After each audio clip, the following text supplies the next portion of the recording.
ਵਾਹਿਗੁਰੂ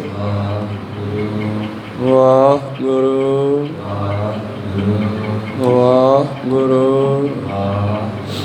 ਗੁਰੂ ਨਾਨਕ ਪਦ ਪੰਕਜ ਬੰਦਨ ਪੰਕਜ, ਸਿਮਰੋ ਅੰਗਦ ਦੁਖ ਨਿਕੰਦਨ। ਗੁਰੂ ਅਮਰਦਾਸ ਹਿਰਦੈ ਨਿਤ ਧਿਆਉ ਹਿਰਦੈ। ਸ਼੍ਰੀ ਗੁਰੂ ਰਾਮਦਾਸ ਗੁਣ, ਗੁਰੂ ਅਰਜਨ ਬਿਗਨਨ ਕੇ ਨਾਸ਼ਕ ਬਿਗਨਨ। ਸ਼੍ਰੀ ਹਰਿਗੋਬਿੰਦ ਸੁਮਤਿ ਪ੍ਰਕਾਸ਼ਕ, ਸ਼੍ਰੀ ਹਰਿ ਰਾਇ ਨਮੋ ਕਰ ਜੋੜੀ ਨਮੋ। ਸ਼੍ਰੀ ਹਰਿ ਕ੍ਰਿਸ਼ਨ ਮਨਾਉ, ਗੁਰੂ ਤੇਗ ਬਹਾਦਰ ਪਰਮ ਕਿਰਪਾਲਾ ਪਰਮ। ਸ਼੍ਰੀ ਗੁਰੂ ਗੋਬਿੰਦ ਸਿੰਘ ਬਿਸਾਲਾ, ਤਰੋ ਤਰਾ ਪਰ ਪੁਨ ਪੁਨ ਸੀਸਾ ਪੁਨ ਪੁਨ ਸੀਸਾ। ਬੰਦੋ ਬਾਰ ਬਾਰ ਜਗਦੀਸਾ, ਏਕ ਓੰਕਾਰ ਸਤਿਗੁਰੂ ਪ੍ਰਸਾਦ ਸਚ ਹੋਏ। ਵਾਹਿਗੁਰੂ ਜੀ ਕੀ ਫਤਿਹ ਹੈ, ਵਿਨਾਸਨ ਸੋਏ। ਵਾਹਿਗੁਰੂ ਜੀ ਕੀ ਫਤਿਹ ਹੈ, ਵਿਨਾਸਨ ਸੋਏ। ਦੋਹਰਾ ਬਾਰ ਜਬ ਪ੍ਰਾਤ ਵੀ ਬਾਦਤ ਵਜੇ ਵਿਸਾਲ, ਸੰਕਨ ਪੀਰੀ ਨੌਬਤਾ ਰਣ ਸਿੰਘੇ ਤਤਕਾਲ। ਵਾਹਿਗੁਰੂ ਜੀ ਕਾ ਖਾਲਸਾ ਵਾਹਿਗੁਰੂ ਜੀ ਕੀ ਫਤਿਹ। ਆਓ ਗੁਰੂ ਪਿਆਰੇ ਗੁਰੂ ਸਵਾਰੇ ਸਤਸੰਗੀ ਜਨੋ, ਰੋਜ਼ਾਨਾ ਦੀ ਤਰ੍ਹਾਂ ਪਾਤਸ਼ਾਹ ਜੀ ਕੀ ਅਪਾਰ ਕਿਰਪਾ ਬਖਸ਼ਿਸ਼ ਦਾ ਸਦਕਾ ਆਪਾਂ ਇਤਿਹਾਸ ਦੀ ਕਥਾ ਸਰਵਣ ਕਰ ਰਹੇ ਹਾਂ। ਕਥਾ ਚੱਲ ਰਹੀ ਹੈ ਸ਼੍ਰੀ ਅਨੰਦਪੁਰ ਸਾਹਿਬ, ਜੋ ਤੁਰਕਾਂ ਦੇ ਪਹਾੜੀਆਂ ਨੇ ਰਲ ਕੇ ਘੇਰਾ ਪਾਇਆ। ਪਿਛਲੇ 3 ਦਿਨ ਆਪਾਂ ਦੇਖਿਆ ਕਿ ਉਹਨਾਂ ਨੇ ਹਰ ਤਰ੍ਹਾਂ ਦਾ ਹੀਲਾ ਉਦਮ ਕਰਕੇ ਦੇਖਿਆ, ਪਰ ਗੁਰੂ ਸਾਹਿਬ ਨੂੰ ਹਰਾ ਨਹੀਂ ਸਕੇ। ਪਹਿਲੇ ਦਿਨ ਉਹਨਾਂ ਦੀ ਹਜ਼ਾਰਾਂ ਦੀ ਗਿਣਤੀ ਵਿੱਚ ਫੌਜ ਮਾਰੀ ਗਈ। ਦੂਜੇ ਦਿਨ ਉਹਨਾਂ ਨੇ ਸੋਚਿਆ ਵੀ ਗੁਰੂ ਸਾਹਿਬ ਕਿਲੇ 'ਚ ਹੈ, ਇਸ ਕਰਕੇ ਅਸੀਂ ਜਿਹੜੇ ਹਾਂ ਜਿੱਤ ਨਹੀਂ ਸਕਦੇ, ਅਸੀਂ ਮੈਦਾਨ ਵਿੱਚ ਹਾਂ। ਸਤਿਗੁਰ ਨੇ ਉਹਨਾਂ ਦੀ ਭਾਵਨਾ ਜਾਣ ਕੇ ਕਿਲੇ 'ਚੋਂ ਬਾਹਰ ਵੀ ਆ ਗਏ। ਸਿੰਘਾਂ ਨੂੰ ਨਾਲ ਲੈ ਕੇ, ਅਤੇ ਉਸ ਦਿਨ ਵੀ ਇਹਨਾਂ ਦੇ ਬਹੁਤ ਸਾਰੇ ਦੁਸ਼ਮਣ ਫੌਜੀ ਮਾਰੇ ਗਏ। ਅਤੇ ਪਾਤਸ਼ਾਹ ਵਾਪਸ ਸਿੰਘਾਂ ਨੂੰ ਲੈ ਕੇ ਫਿਰ ਕਿਲੇ 'ਚ ਆ ਗਏ। ਤੀਜੇ ਦਿਨ ਇਹਨਾਂ ਨੇ ਸੋਚਿਆ ਵੀ ਆਪਾਂ ਨੇੜੇ ਜਾ ਕੇ ਤਾਂ ਲੜ ਨਹੀਂ ਸਕਦੇ, ਜਿੱਤ ਨਹੀਂ ਸਕਦੇ, ਆਪਾਂ ਦੂਰੋਂ ਤੋਪਾਂ ਦੇ ਨਾਲ ਕਿਲ੍ਹਾ ਢਾਹ ਦਈਏ ਅਤੇ ਕਿਲੇ ਵਿੱਚ ਬੈਠਿਆਂ ਨੂੰ ਮਾਰ ਦਈਏ। ਪਰ ਜਦੋਂ ਇਹਨਾਂ ਨੇ ਉਸ ਤਰ੍ਹਾਂ ਕਰਨ ਦੀ ਸਲਾਹ ਕੀਤੀ ਅਤੇ ਉਦੋਂ ਵੀ ਪਰਮੇਸ਼ਰ ਦੀ ਐਸੀ ਕੁਦਰਤ ਵਰਤੀ। ਇਹਨਾਂ ਨੇ ਕਈ ਵਾਰੀ ਤੋਪਾਂ ਭਰ ਭਰ ਕੇ ਚਲਾਈਆਂ। ਕਦੇ ਇਹਨਾਂ ਦੀਆਂ ਤੋਪਾਂ ਦਾ ਚੱਲਣ ਵੇਲੇ ਮੂੰਹ ਤਾਂ ਨੂੰ ਹੋ ਜਾਂਦਾ ਅਤੇ ਕਦੇ ਥੱਲੇ ਨੂੰ ਹੋ ਜਾਂਦਾ, ਅਤੇ ਇਹਨਾਂ ਦਾ ਗੋਲਾ ਕਿਲ੍ਹਾ ਸਾਹਿਬ ਦੇ ਨੇੜੇ ਨਾ ਆ ਸਕਿਆ ਕੋਈ। ਹੁਣ ਇਹਨਾਂ ਨੇ ਮਿਲ ਕੇ ਸਲਾਹ ਕੀਤੀ ਆ ਰਾਤ ਨੂੰ, ਚੌਥੇ ਦਿਨ ਦੀ ਜੰਗ ਤੋਂ 1 ਰਾਤ ਪਹਿਲਾਂ ਇਹਨਾਂ ਨੇ ਸਲਾਹ ਕੀਤੀ ਆ ਵੀ ਆਪਾਂ ਲੜਕੇ ਤਾਂ ਨਹੀਂ ਜਿੱਤ ਸਕਦੇ, ਆਪਾਂ ਘੇਰਾ ਪਾ ਲਓ ਅਤੇ ਸਾਰੇ ਪਾਸਿਆਂ ਦੇ ਰਸਤੇ ਕਰ ਦਿਓ ਬੰਦ। ਨਾ ਬਾਹਰੋਂ ਅੰਦਰ ਕਿਸੇ ਨੂੰ ਜਾਣ ਦਿਓ ਅਤੇ ਨਾ ਅੰਦਰੋਂ ਬਾਹਰ ਜਾਣ ਦਿਓ। ਨਾ ਇਹਨਾਂ ਦੇ ਕੋਲ ਰਾਸ਼ਨ ਪਾਣੀ ਪਹੁੰਚਣ ਦਿਓ। ਜਦੋਂ ਭੁੱਖੇ ਮਰਨਗੇ ਫਿਰ ਤਾਂ ਨਿਕਲਣਗੇ। ਹੁਣ ਇਹ ਵਿਉਂਤ ਬਣਾਈ ਆ, ਆਓ ਦੇਖਦੇ ਹਾਂ ਭਲਾ ਇਹਨਾਂ ਦੀ ਵਿਉਂਤ ਪਾਸ ਹੁੰਦੀ ਆ ਕਿ ਫੇਲ। ਗੁਰੂ ਸਾਹਿਬ ਸਰਬ ਕਲਾ ਸਮਰੱਥ ਆ, ਉਹ ਕੁਛ ਵੀ ਕਰ ਸਕਦੇ ਆ। ਚਾਹੁੰਦੇ ਤਾਂ ਜਿੱਥੇ ਬੈਠੇ ਆ ਉੱਥੇ ਬੈਠਿਆਂ ਨੂੰ ਇਹ ਖਤਮ ਕਰ ਸਕਦੇ ਨੇ, ਪਰ ਨਹੀਂ। ਸਤਿਗੁਰੂ ਪਾਤਸ਼ਾਹ ਜੀ ਧਰਮ ਦੀ ਜੰਗ ਲੜ ਰਹੇ ਹੈ, ਧਰਮ ਦੇ ਮੁਤਾਬਕ ਚੱਲ ਰਹੇ ਆ। ਔਰ ਇਹ ਵੀ ਪਾਤਸ਼ਾਹ ਦਾ ਹੁਕਮ ਹੈ ਸਿੰਘਾਂ ਨੂੰ ਕਿ ਤੁਹਾਥੋਂ ਹੀ ਇਹਨਾਂ ਦੁਸ਼ਟਾਂ ਦਾ ਖਾਤਮਾ ਕਰਾਉਣਾ। ਇੱਕ ਦਿਨ ਸਿੰਘਾਂ ਨੇ ਕਿਹਾ, ਮਹਾਰਾਜ ਤੁਹਾਡਾ ਇੱਕ ਤੀਰ ਹਜ਼ਾਰਾਂ ਨੂੰ ਖਤਮ ਕਰ ਦਿੰਦਾ। ਚਮਕੌਰ ਦੀ ਗੜੀ 'ਚੋਂ ਇੱਕ ਤੀਰ ਚਲਾਇਆ ਪਾਤਸ਼ਾਹ ਨੇ, ਇੱਕ ਸਾਈਡ ਜੀ ਇੱਦਾਂ ਖਾਲੀ ਹੋ ਗਈ ਜਿਵੇਂ ਕੰਬਾਈਨ ਕਣਕ ਦੀ ਇੱਕ ਸਾਈਡ ਜੀ ਵੱਢ ਕੇ ਲੈ ਜਾਂਦੀ ਹੈ। ਸਿੰਘਾਂ ਨੇ ਕਿਹਾ ਜੀ 2-4 ਤੀਰ ਚਲਾ ਦਿਓ, ਆਪੇ ਮਰ ਜਾਣਗੇ ਸਾਰੇ, ਆਪਾਂ ਨੂੰ ਕਿਧਰੇ ਜਾਣ ਦੀ ਲੋੜ ਹੀ ਨਹੀਂ ਪੈਣੀ। ਪਾਤਸ਼ਾਹ ਕਹਿੰਦੇ ਜਿਨ੍ਹਾਂ ਨੂੰ ਮੈਂ ਮਾਰਾਂਗਾ ਨਾ, ਇਹ ਮੁਸਲਮਾਨਾਂ ਦੇ ਜਾਮੇ 'ਚੋਂ ਨਿਕਲ ਕੇ ਸਿੱਖਾਂ ਦੇ ਘਰਾਂ 'ਚ ਪੈਦਾ ਹੋ ਜਾਣਗੇ ਅਤੇ ਫਿਰ ਮਸੰਦ ਬਣ ਕੇ, ਕਿਉਂਕਿ ਇਹਨਾਂ ਦੀਆਂ ਆਹ ਜਿਹੜੀਆਂ ਆਦਤਾਂ ਇਹ ਜਾਣੀਆਂ ਨਹੀਂ, ਹੁੱਕਾ ਤੰਬਾਕੂ ਪੀਂਦੇ ਆ, ਇਹਨਾਂ ਨੇ ਸਿੱਖਾਂ ਦੇ ਘਰੇ ਹੋ ਕੇ ਫਿਰ ਸਿੱਖੀ ਦੀ ਬਦਨਾਮੀ ਕਰਾਉਣੀ ਹੈ। ਇਸ ਕਰਕੇ ਮੈਂ ਘੱਟ ਹੀ ਮਾਰੂੰਗਾ, ਜ਼ਿਆਦਾ ਸੋਥੋਂ ਹੀ ਮਰਵਾਊਂਗਾ। ਮੇਰੇ ਤੀਰਾਂ ਨਾਲ ਮਰਿਆਂ ਹੋਇਆਂ ਨੇ ਦੁਬਾਰਾ ਸਿੱਖਾਂ ਦੇ ਘਰੇ ਜਨਮ ਲੈ ਲੈਣਾ, ਇਹਨਾਂ ਨੂੰ ਦੁਬਾਰਾ ਮਨੁੱਖਾ ਜਨਮ ਮਿਲਣਾ, ਦੁਬਾਰਾ ਫਿਰ ਇਹਨਾਂ ਨੂੰ, ਪਰ ਇਹਨਾਂ ਦੀਆਂ ਆਦਤਾਂ ਨਹੀਂ ਬਦਲਣੀਆਂ। ਉਹ ਅਸੀਂ ਦੇਖ ਵੀ ਰਹੇ ਹਾਂ। ਤਾਂ ਗੁਰੂ ਕਿਰਪਾ ਕਰਨ, ਚੌਥਾ ਦਿਨ ਚੜ੍ਹਿਆ, ਇਹਨਾਂ ਨੇ ਸ਼੍ਰੀ ਅਨੰਦਪੁਰ ਸਾਹਿਬ ਨੂੰ 4 ਚੁਫੇਰੋਂ ਘੇਰਾ ਬਣਾਉਣ ਦੀ ਵਿਉਂਤ ਬਣਾਈ ਆ।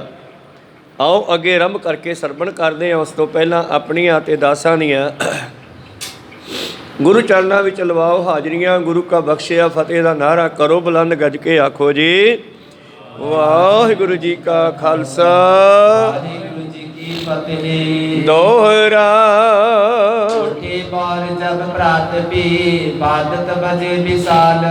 ਚੌਥਾ ਦਿਨ ਚੜ੍ਹਿਆ ਜਦ ਇਹਨਾਂ ਦੀਆਂ ਫੌਜਾਂ ਨੇ ਬਾਜੇ ਵਜਾ ਦਿੱਤੇ, ਮਤਲਬ ਨਗਾਰੇ ਵਜਾ ਦਿੱਤੇ ਜੰਗ ਦੇ। ਸੰਕਨ ਵੀਰੀ ਨੌਬਤਾ ਰਣ ਸਿੰਘੇ ਤਤਕਾਲ।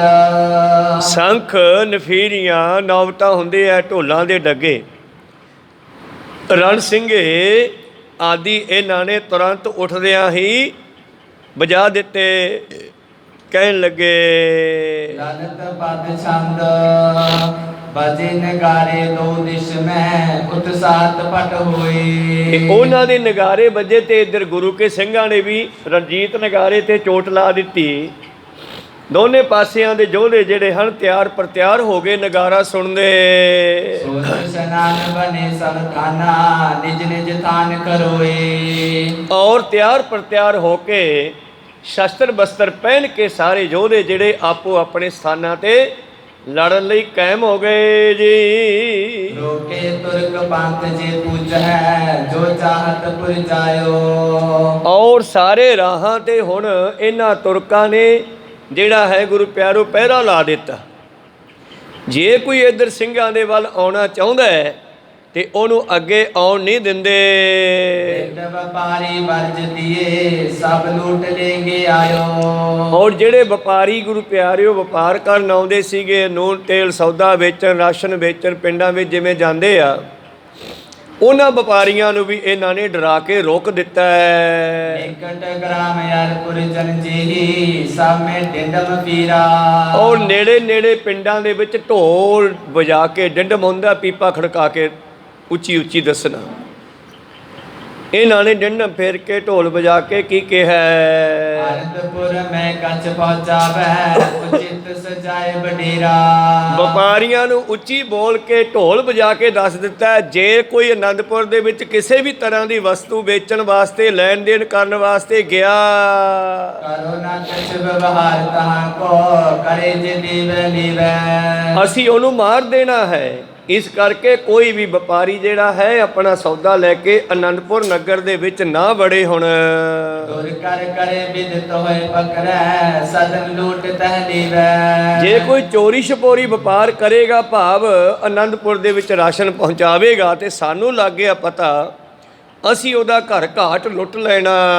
ਦੁਰ ਕਰ ਕਰੇ ਬਿਦਤ ਹੋਏ ਪਕੜੈ ਸਦਨ ਲੂਟ ਤਹਿ ਲੀਵੈ। ਅਸੀਂ ਉਹਨਾਂ ਦੇ ਘਰ ਲੁੱਟ ਲਵਾਂਗੇ। ਰੋਪਰ ਯਾਰ ਹੁਸ਼ਿਆਰਪੁਰ ਪੁਰ ਇਤਿਆਦਿਕ ਸਭ ਠਾਕੇ। ਇਸ ਤਰ੍ਹਾਂ ਪਰਲੇ ਪਾਸੇ ਨੂੰ ਰੋਪੜ ਤੱਕ ਤੇ ਛਿਪਦੇ ਪਾਸੇ ਨੂੰ ਹੁਸ਼ਿਆਰਪੁਰ ਤੱਕ ਇਹਨਾਂ ਨੇ 4 ਛਪੇਰਿਆਂ ਦੇ ਨਾਕੇ, ਭਾਵ ਜੋ ਰਸਤੇ ਸ਼੍ਰੀ ਅਨੰਦਪੁਰ ਸਾਹਿਬ ਨੂੰ ਜਾਂਦੇ ਸਨ, ਉਹਨਾਂ ਤੇ ਕਬਜ਼ਾ ਕਰ ਲਿਆ ਹੈ। ਦੂਰ ਦੂਰ ਜਾਤਸ ਕਰ ਡੇਰੇ ਤਰਸਤ ਆਨੰਦਪੁਰ ਤਾਕੇ। ਇਸ ਤਰ੍ਹਾਂ ਗੁਰੂ ਪਿਆਰਿਓ ਡਰਦੇ ਵੀ ਆ ਬਈ ਕਿਤੇ ਸਿੰਘ ਨਾ ਆ ਜਾਣ, ਤੇ ਦੂਰ ਦੂਰ ਬੈਠੇ ਐ ਇਹ ਘੇਰਾ ਪਾ ਕੇ ਬਈ ਅੰਦਰ ਕੋਈ ਸਮਾਨ ਨਹੀਂ ਜਾਣ ਦੇਣਾ। ਘੇਰਾ ਕਰ ਲਸ਼ਕਰ ਉਤਰਿਓ ਆਏ ਜਾਏ ਨਾ ਕੋਈ। ਤੋ ਇਹਨਾਂ ਨੇ ਆਨੰਦਪੁਰ ਸਾਹਿਬ ਦੇ ਸਾਰੇ ਨਾਕੇ ਸਾਰੇ ਰਸਤੇ ਬੰਦ ਕਰ ਲਏ ਬਈ ਕੋਈ ਆਨੰਦਪੁਰ ਦੇ ਵਿੱਚ ਬਾਹਰੋਂ ਨਾ ਜਾ ਸਕੇ। ਕਬ ਕਬ ਚੜੇ ਖਾਲਸਾ ਇਤਿ ਉਤ ਅਰੇ ਅਰੀ ਰਨ ਹੋਈ। ਪਰ ਖਾਲਸਾ ਜਿਹੜਾ ਹੈ ਉਹ ਕਿੱਥੇ ਟਿਕਣ ਵਾਲਾ ਹੈ, ਆਜ਼ਾਦ ਹੈ। ਜਦੋਂ ਕਿਤੇ ਖਾਲਸਾ ਅੰਦਰੋਂ ਬਾਹਰ ਆਉਂਦਾ ਹੈ ਇਹ ਅੜਦੇ ਹਨ ਦੁਸ਼ਮਣ ਤਾਂ ਜੰਗ ਹੋ ਜਾਂਦੇ ਆ। ਚਲੇ ਤੋਪ ਬੰਦੂਕ ਤੀਰ ਗਾਨਾ ਮਾਰਨ ਮਰਬੋ ਹੋਵੇ। ਔਰ ਤੋਪਾਂ ਬੰਦੂਕਾਂ ਤੀਰ ਚੱਲ ਜਾਂਦੇ ਆ ਔਰ ਇਹਨਾਂ ਦੇ ਫੌਜੀ ਮਾਰੇ ਜਾਂਦੇ ਨੇ। ਮਾਰੇ ਸੈਂਕੜੇ ਤੁਰਕ ਜੇ ਦਿਨ ਪ੍ਰਤ ਸਮੁਖ ਪ੍ਰਾਨ ਕੋ ਖੋਵੇ। ਤਾਂ ਉਹ ਸਿੰਘਾਂ ਨੂੰ ਰੋਕਣ ਵਾਸਤੇ ਅੰਦਰੋਂ ਬਾਹਰ ਨਹੀਂ ਜਾਣ ਦਿੰਦੇ, ਬਾਹਰਲਿਆਂ ਨੂੰ ਅੰਦਰ ਨਹੀਂ ਜਾਣ ਦੇਣਾ ਕਹਿੰਦੇ।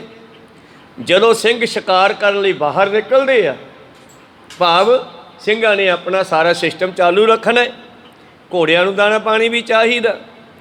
ਜਦੋਂ ਸਿੰਘ ਬਾਹਰ ਨਿਕਲਦੇ ਆ ਇਹ ਲੜਦੇ ਆ ਤੇ ਸਿੰਘਾਂ ਦੇ ਰਾਹੀਂ ਇਹਨਾਂ ਦੇ ਸੈਂਕੜੇ ਸਿਪਾਹੀ ਮਾਰੇ ਜਾਂਦੇ। ਕਬ ਕਬ ਰਹੇ ਮੋਰਚਨ ਬੈਠੇ ਨਿਜ ਨਿਜ ਥਲ ਸਵਦਾਨਾ। ਔਰ ਸਿੰਘ ਜਦੋਂ ਆਸੇ-ਪਾਸੇ ਵਿਚਰਦੇ ਆ ਉਦੋਂ ਜੰਗ ਹੋ ਜਾਂਦਾ ਹੈ ਤੇ ਆਪਣੇ ਮੋਰਚਿਆਂ ਵਿੱਚ ਸਾਵਧਾਨ ਹੋ ਕੇ ਬੈਠਦੇ ਹਨ। ਕਾਬੂ ਤਪੰਗ ਤੋਪ ਕੋ ਛੋੜੈ ਹਾਨ ਕਰੇ ਪਰ ਪ੍ਰਾਨਾ। ਔਰ ਜਦੋਂ ਕਦੇ ਸਿੰਘ ਬਾਹਰ ਨਿਕਲਦੇ ਹਨ ਤੇ ਤੋਪਾਂ ਚਲਾਉਂਦੇ ਐ, ਗੁਰੂ ਕੀਆਂ ਫੌਜਾਂ ਵੀ ਘੱਟ ਨਹੀਂ ਇਹਨਾਂ ਦੀਆਂ ਜਾਨਾਂ ਲੈ ਲੈਂਦੇ ਹਨ। ਕਬ ਕਬ ਨੇਰੇ ਅਚਾਨਕ ਹੋਏ ਜਬ ਚਲੇ ਤੁਪ ਕੋ ਸਮਦਾਇਆ। ਤੇ ਜੇ ਕਿਤੇ ਦੁਸ਼ਮਣ ਇੱਕ ਦੂਜੇ ਦੇ ਨੇੜੇ ਹੋ ਜਾਂਦੇ ਐ ਤੇ ਫਿਰ ਬੰਦੂਕਾਂ ਚੱਲਦੀਆਂ। ਬਾਜ ਮਨਿੰਦੇ ਬ੍ਰਿੰਦ ਖਾਲਸਾ ਕਬ ਸ਼ਸਤਰਨ ਪਰਦਾਇਆ। ਔਰ ਇਉਂ ਖਾਲਸਾ ਦੁਸ਼ਮਣਾਂ ਦੇ ਉੱਤੇ ਝਪਟ ਕੇ ਪੈ ਜਾਂਦਾ ਜਿਵੇਂ ਬਾਜ ਚਿੜੀਆਂ ਤੇ ਪੈਂਦਾ। ਸ਼੍ਰੀ ਅਜੀਤ ਸਿੰਘ ਸਾਹਿਬਜ਼ਾਦਾ ਸਾਹਿਬ ਨਿਕਟ ਹਕਾਰਾ। ਤੋ ਅੱਜ ਚੌਥੇ ਦਿਨ ਧੰਨ ਗੁਰੂ ਗੋਬਿੰਦ ਸਿੰਘ ਜੀ ਕਿਲੇ ਦੇ ਅੰਦਰ ਹਨ, ਫੌਜਾਂ ਵੀ ਅੰਦਰ ਹੈ, ਉਹ ਬਾਹਰ ਘੇਰਾ ਪਾ ਕੇ ਬੈਠੇ ਨੇ। ਕੁਝ ਸਿੰਘਾਂ ਦੀ ਡਿਊਟੀ ਉਹਨਾਂ ਮੋਰਚਿਆਂ 'ਚ ਲਾਈ ਆ ਜਿਹੜੇ ਪਹਿਲਾਂ ਹੀ ਇਹਨਾਂ ਨੇ ਬਣਾਏ ਹੋਏ ਨੇ ਕਿ ਉਹਨਾਂ ਨੂੰ ਕਿਲੇ ਦੇ ਨੇੜੇ ਨਹੀਂ ਢੁੱਕਣ ਦੇਣਾ। ਤੇ ਅੱਜ ਮੇਰੇ ਪ੍ਰੀਤਮ ਨੇ ਆਪਣੇ ਵੱਡੇ ਸਾਹਿਬਜ਼ਾਦੇ ਬਾਬਾ ਅਜੀਤ ਸਿੰਘ ਨੂੰ ਬੁਲਾਇਆ। ਸਾਵਧਾਨ ਬਠ ਰਹੋ ਕੇਸਗੜ੍ਹ ਕਰੋ ਰੇ ਪੁੰਨ ਤੈ ਮਾਰਾ। ਕਹਿਣ ਲੱਗੇ ਪੁੱਤਰ ਤੂੰ ਕੇਸਗੜ੍ਹ ਦੀ ਪਹਾੜੀ ਦੇ ਉੱਤੇ ਬੈਠ ਜਾ ਔਰ ਦੁਸ਼ਮਣਾਂ ਨੂੰ ਮਾਰਨਾ ਹੈ। ਸਿੰਘ ਪੰਜ ਸਹਿ ਰਾਖ ਸਿੰਘ ਨਿਜ ਬਹਿਰ ਦੂਰ ਨ ਜਾਵੋ। ਔਰ ਇੱਥੋਂ ਨਿਗਾਹ ਰੱਖਣੀ ਹੈ ਕੇਸਗੜ੍ਹ ਦੀ ਪਹਾੜੀ ਤੋਂ, ਬਹੁਤ ਹੀ ਦੂਰ ਨਹੀਂ ਜਾਣਾ। 500 ਸਿੰਘਾਂ ਦਾ ਜਥਾ ਆਪਣੇ ਨਾਲ ਰੱਖੋ। ਸ਼ਤਰੂ ਜੋ ਨੇਰ ਕਰਵ ਚਾਹੈ ਮਾਰਤ ਪੰਗ ਖਪਾਵੋ। ਤੇ ਜੇ ਦੁਸ਼ਮਣ ਅੱਗੇ ਵੱਧਦਾ ਕਿਲਾ ਆਨੰਦਗੜ੍ਹ ਦੇ ਸਾਹਿਬ ਦੇ ਵੱਲ ਜਾਂ ਆਨੰਦਪੁਰ ਨਗਰ ਦੇ ਵੱਲ ਜਾਂ ਕੇਸਗੜ੍ਹ ਦੀ ਪਹਾੜੀ ਦੇ ਵੱਲ, ਜਿੱਥੇ ਹੁਣ ਪ੍ਰਕਾਸ਼ ਬਾਣ ਹੈ ਮਹਾਰਾਜ ਜੀ ਦਾ, ਜਿਸ ਤਖਤ ਦੇ ਉੱਤੇ ਬੈਠ ਕਰਕੇ ਸਤਿਗੁਰਾਂ ਨੇ ਅਮਰ ਦੀ ਦਾਤ ਬਖਸ਼ੀ ਸੀ, ਉਦੋਂ ਉਹ ਪਹਾੜੀ ਸੀ। ਤਾਂ ਇਸ ਪਹਾੜੀ ਦੇ ਉੱਤੇ ਬਾਬਾ ਅਜੀਤ ਸਿੰਘ ਨੂੰ 500 ਸਿੰਘ ਦੇ ਕੇ ਡਿਊਟੀ ਲਾ ਦਿੱਤੀ। ਇਹਨਾਂ ਦਾ ਪਹਿਰਾ ਕੇਸਗੜ੍ਹ ਤੇ ਲਾ ਦਿੱਤਾ ਹੈ। ਸਮੇਂ ਜਾਗਰਣ ਕਰੋ ਬਲੋਕੋ ਸੁਧ ਰਖ ਸ਼ਤਰਨ ਕੀਰੀ। ਜੇ ਕੋਈ ਅੱਗੇ ਵੱਧਦਾ ਤੇ ਉਸ ਨੂੰ ਜਿਹੜਾ ਹੈ ਉੱਥੇ ਹੀ ਮਾਰਨਾ ਕਰੋ, ਖਤਮ ਕਰ ਦਿਓ ਔਰ ਪਹਿਰਾ ਰੱਖੋ ਰਾਤ ਨੂੰ ਵੀ। ਵਾਦਾ ਬਗਣੀ ਤਿਆਰ ਕਰੋ ਨੇਤਾ ਹਿੰਦੂ ਤੁਰਕ ਲਿਓ ਬੈਰੀ। ਬੰਦੂਕਾਂ ਭਰ ਕੇ ਰੱਖੋ, ਇਹਨਾਂ ਹਿੰਦੂਆਂ ਤੇ ਤੁਰਕਾਂ ਨੂੰ ਵੈਰੀਆਂ ਨੂੰ ਜਾਣ ਨਹੀਂ ਦੇਣਾ। ਹਿੰਦੂਆਂ ਦੇ ਰੂਪ ਦੇ ਵਿੱਚ ਪਹਾੜੀ ਹਨ, ਰਾਜੇ ਹਨ, ਔਰ ਤੁਰਕਾਂ ਦੇ ਰੂਪ ਦੇ ਵਿੱਚ ਵਜੀਦੇ ਦੀ ਤੇ ਜ਼ਬਰਦਸਤ ਖਾਨ ਦੀ ਫੌਜ ਹੈ ਜਿਹੜੀ ਔਰੰਗਜ਼ੇਬ ਨੇ ਭੇਜੀ ਆ 2 ਸੂਬਿਆਂ 'ਚੋਂ, ਸਰਹੰਦ ਤੋਂ ਅਤੇ ਲਾਹੌਰ ਤੋਂ।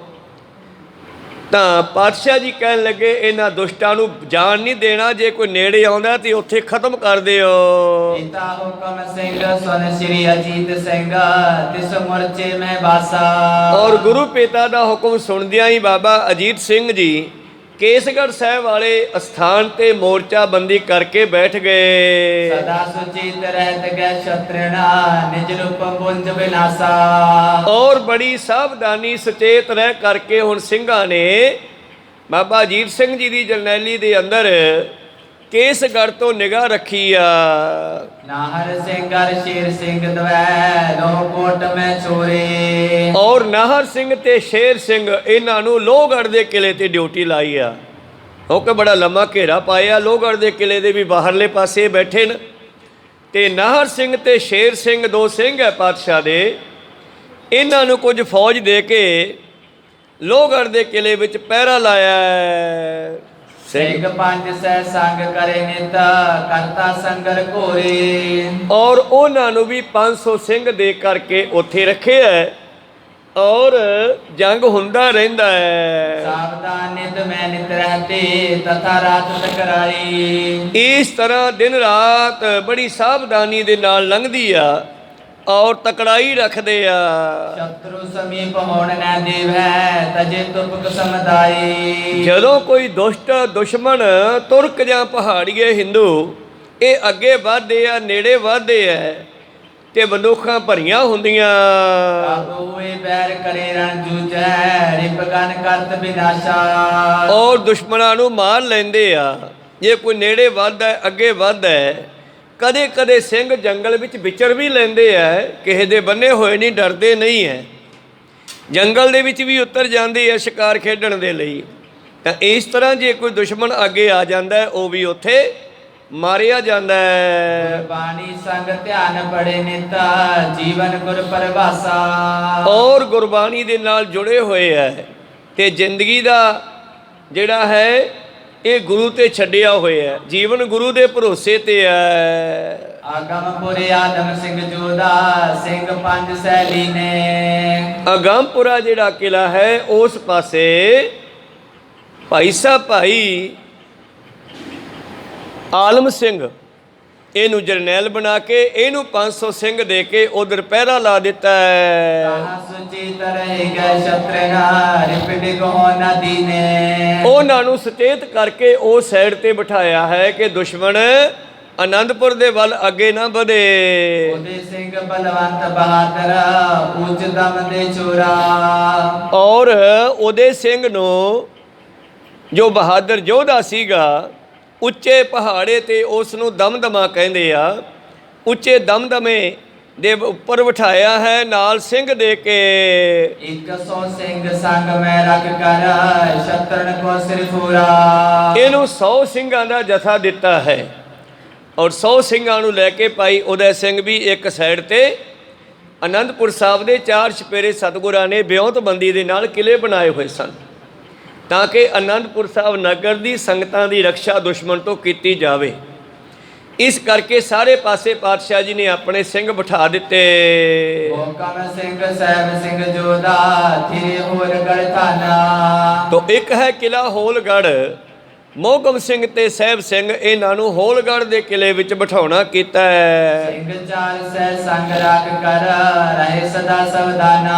ਇਹਨਾਂ ਨੂੰ 400 ਯੋਧਾ ਦਿੱਤਾ ਹੈ ਕਿ ਉਧਰੋਂ ਨਿਗਾਹ ਰੱਖੋ, ਸਾਵਧਾਨ ਰਹੋ, ਦੁਸ਼ਮਣ ਨੇੜੇ ਨਾ ਆਉਣ ਪਾਵੇ। श्री गुरु प्रवचिर रहे आनंदपुर कब कब लाए दीवाना।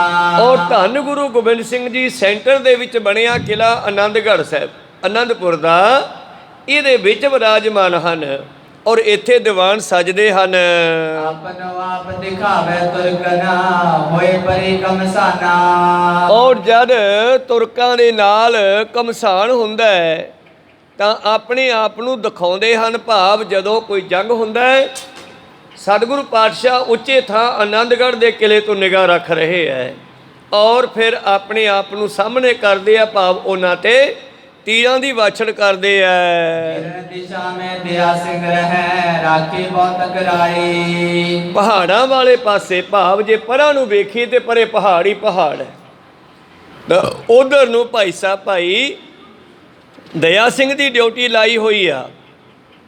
ਇਹਨਾਂ ਨੇ ਉਧਰ ਨਿਗਾਹ ਰੱਖਣੀ ਹੈ ਪਹਾੜਾਂ ਵਾਲੇ ਪਾਸੇ। इम सतगुर गुर चन में थापे निज जोधा समुदाई। ਇਉਂ ਬੜੀ ਵਿਉਂਤਬੰਦੀ ਦੇ ਨਾਲ ਆਪਣੇ ਯੋਧਿਆਂ ਨੂੰ, ਜਰਨੈਲਾਂ ਨੂੰ ਸਤਿਗੁਰਾਂ ਨੇ ਸ਼੍ਰੀ ਅਨੰਦਪੁਰ ਸਾਹਿਬ ਨਗਰ ਦੇ 4 ਛਪੇਰੇ ਬਿਠਾ ਦਿੱਤਾ ਹੈ। सूबे आपस में मिलकर पूर्व दिश के डेरा। ਤੇ ਇਧਰ ਜਿਹੜੇ ਦੋਨੇ ਸੂਬੇਦਾਰ ਹਨ ਵਜੀਦਾ ਤੇ ਜ਼ਬਰਦਸਤ ਖਾਂ, ਇਹਨਾਂ ਨੇ ਚੜ੍ਹਦੇ ਵਾਲੇ ਪਾਸੇ ਡੇਰਾ ਕੀਤਾ ਹੋਇਆ ਹੈ। समो सरंदी सकल पसारी गिर सत द्रव लग घेरा। ਔਰ ਆਪਣੀ ਫੌਜ ਇਹਨਾਂ ਨੇ ਚੜ੍ਹਦੇ ਵਾਲੇ ਪਾਸੇ ਤੋਂ ਲੈ ਕੇ ਸਤਲੁਜ ਦਰਿਆ ਤੱਕ ਫੈਲਾ ਦਿੱਤੀ ਹੈ। दक्षिण दिश दिल्ली को लश्कर अगमपुरी रग सारे।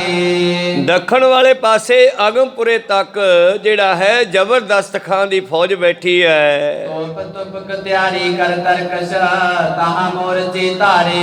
ਇਹ ਵੀ ਗੁਰੂ ਪਿਆਰੂ ਆਪਣੀਆਂ ਤੋਪਾਂ ਬੰਦੂਕਾਂ ਤਿਆਰ ਕਰਕੇ ਸ਼ਸਤਰ ਤਿਆਰ ਕਰਕੇ ਬੈਠੇ ਹਨ। पश्चिम दिश में लापुर सेना आपस में मिल डेरे। ਪੱਛਮ ਵਾਲੇ ਪਾਸੇ ਜਿਹੜਾ ਹੈ ਛਿਪਦੇ ਵਾਲੇ ਪਾਸੇ ਜਿਹੜੇ ਹਨ ਲਾਹੌਰ ਦੀ ਸੈਨਾ ਬੈਠੀ ਹੈ। अंतर नहीं तन के बीरा क्यों दिड़ है वो काल्यो घेरे। ਭਾਵ ਇਹਨਾਂ ਨੇ ਖਿਆਲ ਕੀਤਾ ਹੈ ਕਿ ਇੰਨਾ ਖਿਆਲ ਰੱਖੋ ਕਿ ਇੱਥੋਂ ਦੀ ਚਿੜੀ ਵੀ ਨਾ ਟੱਪਣੀ ਪਾਵੇ। ਸਿੱਖ ਤਾਂ ਦੂਰ ਦੀ ਗੱਲ ਹੈ, ਸਿੰਘ ਤਾਂ ਦੂਰ ਦੀ ਗੱਲ ਹੈ, ਇੰਨੀ ਨਿਗਾਹ ਰੱਖੋ ਕਿ ਅਨੰਦਪੁਰ ਸਾਹਿਬ ਦਾ 4 ਛਪੇਰਾ ਘੇਰਾਬੰਦੀ ਕਰ ਲਓ, ਕੋਈ ਇੱਥੋਂ ਲੰਘ ਨਾ ਸਕੇ। पर्वत दिश पर्वत पत गन की चमम परे सब दाना। ਤੇ ਪਹਾੜ ਵਾਲੇ ਪਾਸੇ ਉੱਤਰ ਵਾਲੇ ਪਾਸੇ ਪਹਾੜਾਂ ਵਾਲੇ ਪਾਸੇ ਪਹਾੜੀਆਂ ਦੀ ਫੌਜ ਉਤਾਰੀ ਹੋਈ ਆ। गजबाजी गन लगे तबेले शब्द उठे जय नाना। ਔਰ ਗੁਰੂ ਪਿਆਰਿਓ 4 ਛਪੇਰੇ ਹਾਥੀ ਘੋੜੇ ਉਹਨਾਂ ਦੇ ਤਵੇਲੇ ਲੱਗੇ ਹੋਏ ਆ। ਭਾਵ ਹੁਣ ਜਿਹੜੀ ਹੈ ਜੰਗ ਹੋ ਨਹੀਂ ਰਹੀ, ਦੁਸ਼ਮਣ ਨੇ ਆਪਣੀ ਜੁਗਤ ਬਦਲੀ ਆ ਬਈ ਬਾਹਰੋਂ ਕੁਝ ਜਾਣ ਨਹੀਂ ਦੇਣਾ, ਅੰਦਰਲਾ ਸਮਾਨ ਖਤਮ ਹੋ ਜਾਣਾ ਤੇ ਫਿਰ ਇਹਨਾਂ ਨੇ ਕਿਲੇ ਚੋਂ ਨਿਕਲਣਾ ਹੀ ਨਿਕਲਣਾ। ਉਹਨਾਂ ਦਾ ਖਿਆਲ ਸੀ ਕਿ ਸ਼ਾਇਦ ਭੁੱਖ ਦੇ ਨਾਲ ਇਹ ਸਤਾਏ ਹੋਏ ਬਾਹਰ ਆਉਣਗੇ, ਪਰ ਗੁਰੂ ਸਾਹਿਬ ਨੇ ਸਿੰਘਾਂ ਨੂੰ ਤਾਂ ਸੁਨਿਆਰੇ ਕੋਲ ਇੱਕ ਜਿੰਦਰੀ ਹੁੰਦੀ ਆ, ਇੱਕ ਪੱਤੀ ਹੁੰਦੀ ਆ, ਇੰਚ ਸਵਾ ਇੰਚ ਚੌੜੀ ਤੇ ਫੁੱਟ ਕੁ ਲੰਮੀ, ਉਹਦੇ ਵਿੱਚ ਮੋਰੀਆਂ ਹੁੰਦੀਆਂ ਮੋਟੀ ਬਰੀਕ ਬਰੀਕ ਬਰੀਕ ਬਰੀਕ, ਤੇ ਫਿਰ ਉਹਦੇ ਵਿੱਚੋਂ ਸਿਉਣੇ ਦੀ ਤਾਰ ਨੂੰ ਉਹ ਖਿੱਚਦਾ ਪਤਲੀ ਕਰਨ ਵਾਸਤੇ। ਇਉਂ ਬਰੀਕ ਤੋਂ ਬਰੀਕ ਉਹਨਾਂ ਮੋਰੀਆਂ ਵਿੱਚੋਂ ਛੇਕਾਂ ਵਿੱਚੋਂ ਖਿੱਚ ਕੇ ਤਾਰ ਨੂੰ ਪਤਲੀ ਕਰਦਾ ਗਹਿਣਿਆਂ ਦੇ ਲਾਉਣ ਵਾਸਤੇ। ਇਹਨੂੰ ਕਹਿੰਦੇ ਆ ਜਿੰਦਰੀ ਵਿੱਚ ਦੀ ਖਿੱਚਣ। ਤੇ ਸਤਿਗੁਰਾਂ ਨੇ ਇਸ ਤਰ੍ਹਾਂ ਸਿੰਘਾਂ ਨੂੰ ਜਿੰਦਰੇ ਵਿੱਚ ਦੀ ਟਪਾਇਆ ਹੋਇਆ। ਕਹੋ ਸਤਿਨਾਮ। ਭਾਵ ਹਰ ਤਰ੍ਹਾਂ ਦੇ ਦੁੱਖ ਨੂੰ ਝੱਲਣ ਦੀ ਪਾਵਰ ਦਿੱਤੀ ਹੋਈ ਆ। ਉਹਨਾਂ ਦਾ ਖਿਆਲ ਹੈ ਵੀ ਸ਼ਾਇਦ ਇਹ ਭੁੱਖ ਦੇ ਸਤਾਏ ਹੋਏ ਭੱਜੇ ਆਉਣਗੇ ਬਾਹਰ ਨੂੰ, ਪਰ ਸਤਿਗੁਰਾਂ ਨੇ ਇਹ ਚੀਜ਼ਾਂ ਪਹਿਲਾਂ ਹੀ ਕੀਤੀਆਂ ਹੋਈਆਂ। ਇਹਨਾਂ ਸਮਿਆਂ ਦੌਰਾਨ ਅੱਗੇ ਚੱਲ ਕੇ ਸ਼ਾਇਦ ਆਵੇ। ਕਹਿੰਦੇ ਜਿਹੜਾ ਕੁਬੇਰ ਹੈ ਨਾ, ਕੁਬੇਰ ਖਜ਼ਾਨਿਆਂ ਦਾ ਮਾਲਕ, ਇੱਕ ਦਿਨ ਉਹ ਉਤਰਿਆ ਕਿਲੇ 'ਚ ਪਾਤਸ਼ਾਹ ਜੀ ਦੇ ਕੋਲ। ਕਹਿਣ ਲੱਗਿਆ ਸਿੰਘਾਂ ਨੂੰ ਕਿਉਂ ਭੁੱਖੇ ਮਾਰੇ ਆ ਮਹਾਰਾਜ? ਬਾਹਰੋਂ ਤਾਂ ਠੀਕ ਹੈ ਦੁਸ਼ਮਣ ਫੌਜ ਰਾਸ਼ਨ ਆਉਣ ਨਹੀਂ ਦਿੰਦੀ ਤੇ ਮੈਂ ਸਿੱਧਾ ਹੀ ਕਿਲੇ ਚਲਾ ਦਿੰਦਾ। ਪਾਤਸ਼ਾਹ ਕਹਿੰਦੇ ਕੋਈ ਨਹੀਂ, ਠਹਿਰ ਜਾ, ਹਜੇ ਸਿੰਘਾਂ ਨੂੰ ਹੋਰ ਮੈਂ ਸੋਨੇ ਦੀ ਤਰ੍ਹਾਂ ਤਪਾਉਣਾ ਹੈ। ਤਪਾਉਣ ਦਾ ਮਤਲਬ ਦੁਖੀ ਕਰਨਾ ਨਹੀਂਗਾ। ਜਿਵੇਂ ਸੋਨੇ ਨੂੰ ਸੁਨਿਆਰਾ ਭੱਠੀ ਦੇ ਵਿੱਚ ਬਾਰ-ਬਾਰ ਤਪਾਉਂਦਾ ਹੈ, ਬਾਰ-ਬਾਰ ਕੁੱਟਦਾ ਹੈ, ਬਾਰ-ਬਾਰ ਤੇਜ਼ਾਬਾਂ 'ਚ ਪਾਉਂਦਾ ਹੈ, ਉਹਦੀ ਸੁਧਾਈ ਕਰਦਾ ਹੈ, ਇਉਂ ਗੁਰੂ ਪਾਤਸ਼ਾਹ ਕਹਿੰਦੇ ਠਹਿਰ ਜਾ, ਲੋੜ ਪਈ ਤਾਂ ਤੈਨੂੰ ਦੱਸਾਂਗੇ, ਹਜੇ ਮੈਂ ਸਿੰਘਾਂ ਨੂੰ ਹੋਰ ਸੋਧਣਾ ਹੈ, ਹੋਰ ਚੜ੍ਹਦੀ ਕਲਾ ਬਖਸ਼ਣੀ ਹੈ। ਤੇ ਗੁਰੂ ਪਿਆਰਿਓ ਆਪਾਂ ਅੱਜ ਵੀ ਜਦੋਂ ਕਿ ਸਿੰਘ ਤੇ ਹਮਲਾ ਕਰਦੀ ਹੈ ਦੁਸ਼ਟ ਲੋਕ, ਕਿਸਾਨਾਂ ਦੇ ਅੰਦੋਲਨ ਦੇ ਵਿੱਚ ਵੀ ਐਸੇ ਸਿੰਘ ਜਿਨ੍ਹਾਂ ਨੂੰ ਇਹਨਾਂ ਕੁਝ ਦੁਸ਼ਟਾਂ ਨੇ ਜ਼ਖਮੀ ਕੀਤਾ, ਉਹਨਾਂ ਨੇ ਚੜ੍ਹਦੀ ਕਲਾ ਦੇ ਨਾਲ ਅੱਜ ਵੀ ਉਸੇ ਜੋਸ਼ ਦੇ ਨਾਲ ਵਰਤਣਾ ਕੀਤਾ ਸਿੰਘਾਂ ਨੇ। ਤੋ ਖੈਰ ਮਨੋਬਿਰਤੀਆਂ ਉੱਥੇ ਰੱਖੀਏ। ਇਹਨਾਂ ਦਾ ਖਿਆਲ ਹੈ ਕਿ ਸਿੰਘ ਭੁੱਖ ਦੇ ਸਤਾਏ ਬਾਹਰ ਆਉਣਗੇ, ਇਸ ਕਰਕੇ ਲੜਾਈ ਬੰਦ ਕਰਕੇ ਹਾਥੀ ਘੋੜੇ ਤਬੇਲਿਆਂ ਵਿੱਚ ਬੰਨ੍ਹ ਕੇ ਬਸ ਪਹਿਰਾ ਲਾ ਕੇ ਬੈਠੇ ਆ। लाखों लश्कर 1400 उतरियो तंबू गन शमियाने। ਔਰ ਸ਼੍ਰੀ ਅਨੰਦਪੁਰ ਸਾਹਿਬ ਦੇ 4 ਛਪੇਰੇ ਜਿਵੇਂ ਸਮੁੰਦਰ ਦਾ ਪਾਣੀ ਫੈਲਿਆ ਹੋਵੇ, ਇਉਂ ਲੱਖਾਂ ਦੀ ਗਿਣਤੀ ਵਿੱਚ ਲਸ਼ਕਰ ਬੈਠਾ ਹੈ। 4 ਛਪੇਰੇ ਤੰਬੂ ਸ਼ਮਿਆਨੇ ਲੱਗੇ ਹੋਏ ਹੈ ਕਿਧਰੇ ਘੋੜਿਆਂ ਦੀਆਂ ਲੈਣਾ ਲੱਗੀਆਂ, ਹਾਥੀਆਂ ਦੀਆਂ ਲੈਣਾ ਲੱਗੀਆਂ। ਜੈ ਕੈ ਪਿਖਿਅਤ ਕਪਟ ਕੋਟ ਕੋ ਬਰਨ ਬਰਨ ਬਰਬਾਨੇ। ਇਸ ਤਰ੍ਹਾਂ ਗੁਰੂ ਪਿਆਰਿਓ ਕਹਿੰਦੇ ਜਹ ਕੈ ਪਿਖਿਅਤ ਕਪੜ ਕੋਟ ਕੋ, ਕੱਪੜੇ ਭਾਵ ਕੱਪੜਿਆਂ ਦੇ ਕੋਟ, ਭਾਵ ਕੱਪੜਿਆਂ ਦੇ ਜਿਹੜੇ ਤੰਬੂ ਹੈ ਰੰਗ ਬਰੰਗੇ ਦਿਸ ਰਹੇ ਹਨ। ਚੰਡੀ 14ਵੇਂ ਉੱਚੇ ਝੂਲਤ ਨਾਨਾ ਗੰਗਾ। ਔਰ ਉਹਨਾਂ ਤੰਬੂਆਂ ਦੇ ਕੋਲ ਉਹਨਾਂ ਦੇ ਰੰਗ ਬਰੰਗੇ ਝੰਡੇ ਵੀ ਝੁੱਲ ਰਹੇ ਨੇ। ਗੱਜ ਜਿਗਾਰਤ ਹੈ ਨਹਰੇਖਾ ਉਠਤ ਸ਼ਬਦੋ ਤੰਗਾ। ਔਰ ਬੰਨੇ ਹੋਏ ਹਾਥੀ ਵੀ ਚੰਗਿਆੜਾ ਮਾਰ ਰਹੇ ਐ ਤੇ ਉਹਨਾਂ ਦੇ ਘੋੜੇ ਜਿਹੜੇ ਹਿਣਕ ਰਹੇ ਨੇ। ਨਕਰੀ ਘਾਸ ਕੋਟੀ ਜਗੈ ਦੂਰ ਦੂਰ ਤੇ ਆਨੈ। ਔਰ ਗੁਰੂ ਪਿਆਰਿਓ ਹਾਥੀਆਂ ਦੀ ਖੁਰਾਕ, ਘੋੜਿਆਂ ਦੀ ਖੁਰਾਕ ਜਿਹੜੀ ਹੈ ਇਹਨਾਂ ਦੇ ਕੋਲ ਮੁੱਕ ਗਈ ਆ, ਕਿਉਂਕਿ ਅਖੀਰ ਕਿੱਡਾ ਕੁ ਲੰਮਾ ਚੌੜਾ ਹੈ। ਇਸ ਕਰਕੇ ਇਹਨਾਂ ਦੇ ਘੋੜੇ ਜਿਹੜੇ ਹਨ ਉਹ ਭੁੱਖੇ ਮਰਨ ਲੱਗੇ ਤੇ ਦੂਰੋਂ ਘੋੜਿਆਂ ਵਾਸਤੇ ਲਿਆਉਣ ਲੱਗੇ। ਧਰਤੀ ਅਨਕਣੀ ਚਲਿਆਵਤ ਦੇਸ਼ ਵਿਦੇਸ਼ ਮਹਾਨ। ਸਿੰਘਾਂ ਦੀ ਸੈਨਾ ਤੇ ਅਨਾਜ ਦੇਸ਼ਾਂ ਵਿਦੇਸ਼ਾਂ ਵਿੱਚੋਂ ਬਹੁਤ ਚੱਲ ਕੇ ਆਉਂਦਾ ਸੀ।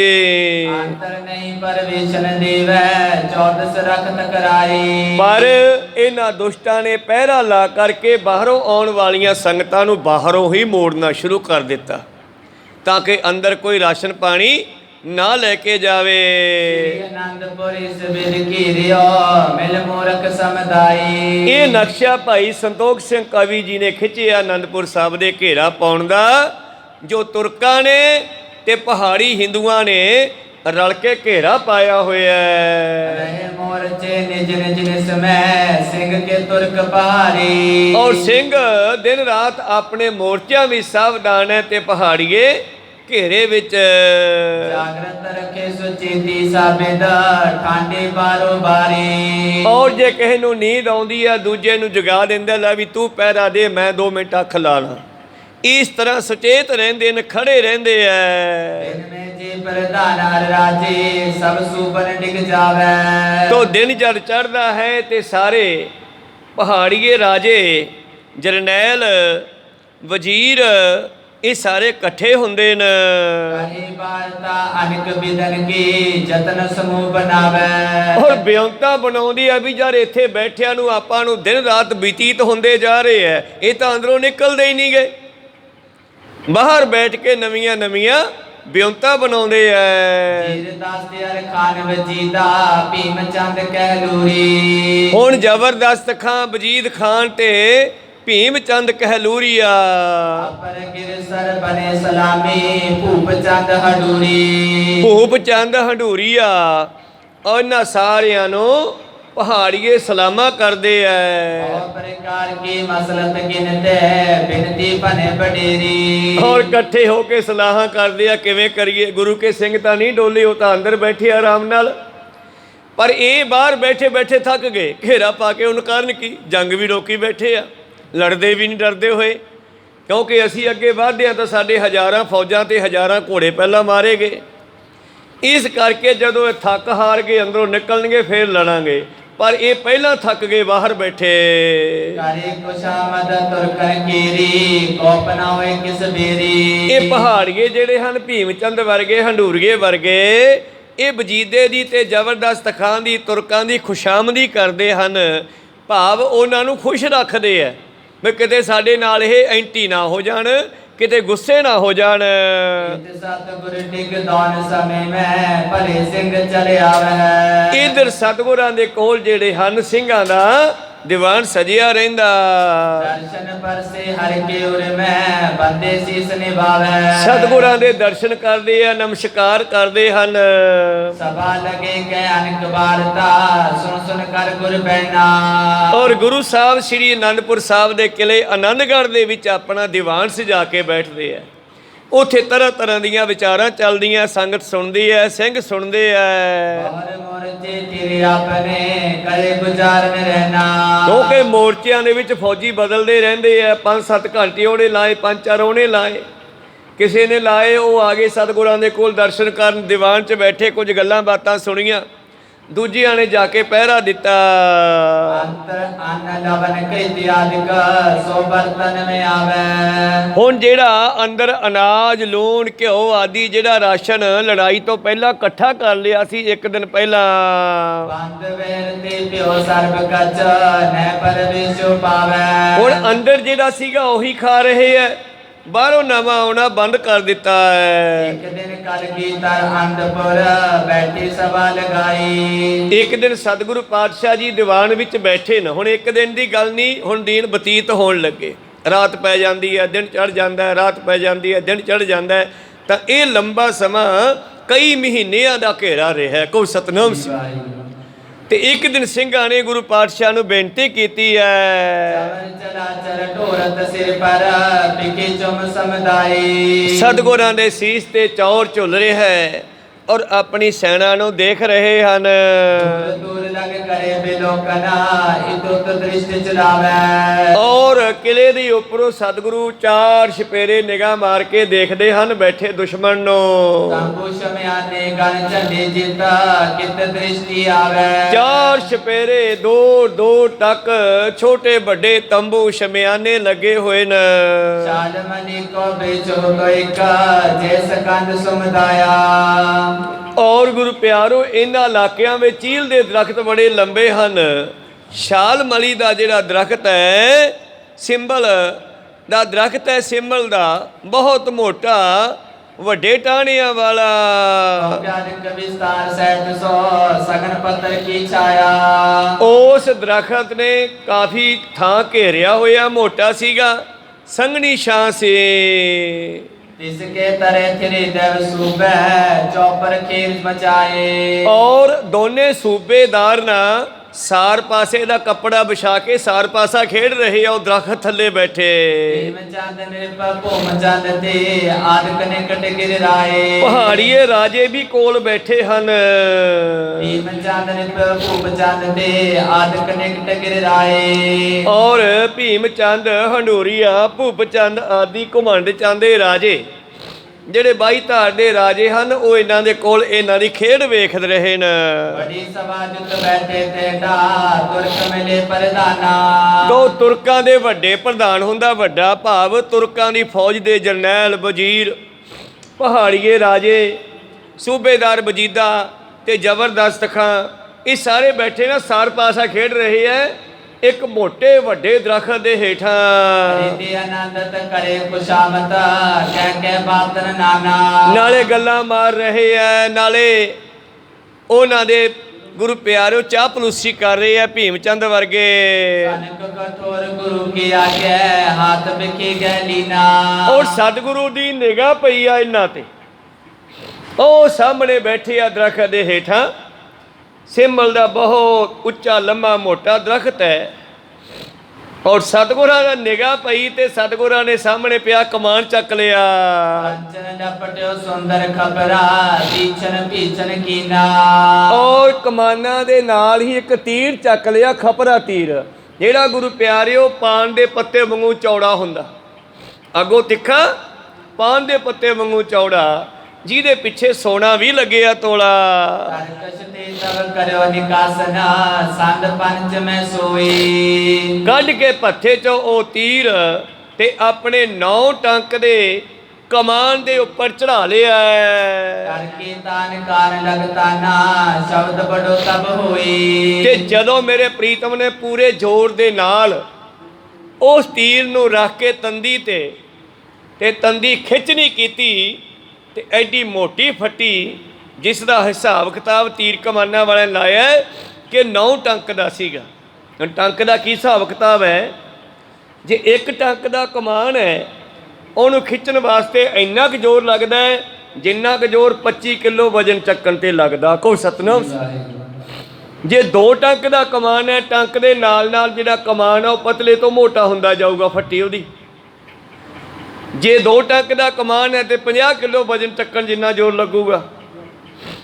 ਜੇ 10 ਟੰਕ ਦਾ ਕਮਾਨ ਹੈ ਤੇ ਫਿਰ 2.5 ਕੁਆਂਟਲ ਚੱਕਣ ਜਿੰਨਾ ਜ਼ੋਰ ਲੱਗੂਗਾ। ਤਾਂ ਗੁਰੂ ਸਾਹਿਬ ਦਾ ਇਹ 9 ਟੰਕ ਦਾ ਕਮਾਨ ਹੈ, 2.25 ਕੁਆਂਟਲ ਮੰਨ ਕੇ ਚੱਲੋ। ਹੁਣ ਇੰਨਾ ਵਜਨ ਚੱਕਣ ਤੇ ਜਿੰਨਾ ਜ਼ੋਰ ਲੱਗਦਾ ਹੈ, ਇੰਨੇ ਮੋਟੇ ਕਮਾਨ ਨੂੰ ਖਿੱਚਣ ਤੇ ਇੰਨਾ ਜ਼ੋਰ ਲੱਗਦਾ। ਕਹੋ ਸਤਨਾਮ। ਤੇ ਜਦੋਂ ਪਾਤਸ਼ਾਹ ਨੇ ਕਮਾਨ ਖਿੱਚਿਆ ਤੇ ਕਮਾਨ ਦੀ ਫੱਟੀ ਵੀ ਕਹਿੰਦੇ ਚਿਰੜ ਚਿਰੜ ਕੀਤੀ ਐ। ਉਪਦੇਸ਼ ਸੂਬਾ ਜੈ ਬੈਠਿਓ ਤਿਤ ਕੋ ਸਤਿਗੁਰ ਤਿਆਗਾ। ਉਦੇਸ਼ ਨਿਸ਼ਾਨਾ ਕਿੱਧਰ ਛੱਡਣਾ ਇਹ ਤੀਰ? ਜਿੱਥੇ ਸੂਬੇਦਾਰ ਵਜੀਦਾ ਤੇ ਜ਼ਬਰਦਸਤ ਖਾਂ ਬੈਠੇ ਐ, ਖਿੱਚ ਕੇ ਕੰਨ ਤੱਕ ਪਾਤਸ਼ਾਹ ਨੇ ਉਹ ਤੀਰ ਛੱਡ ਦਿੱਤਾ ਹੈ। ਔਰ ਇਹ ਤੀਰ ਸਤਿਗੁਰਾਂ ਨੇ ਜਿੱਥੇ ਨਿਸ਼ਾਨਾ ਬਿੰਨ ਕੇ ਛੱਡੇ ਉੱਥੇ ਹੀ ਲੱਗੇ ਹੈ, ਉਸ ਬੈਂਚ ਦੇ ਪਾਵੇ ਵਿੱਚ ਜਾ ਖੁੱਭਿਆ।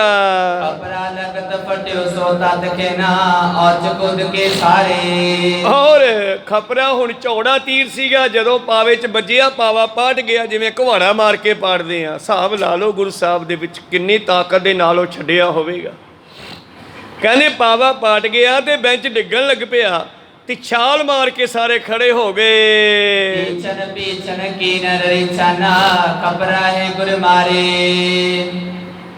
ਵੇਖਦੇ ਆ ਤੀਰ ਕੰਨੀ, ਤੀਰ ਖਪਰਾ ਤੀਰ, ਇੰਨਾ ਚੌੜਾ ਤੀਰ।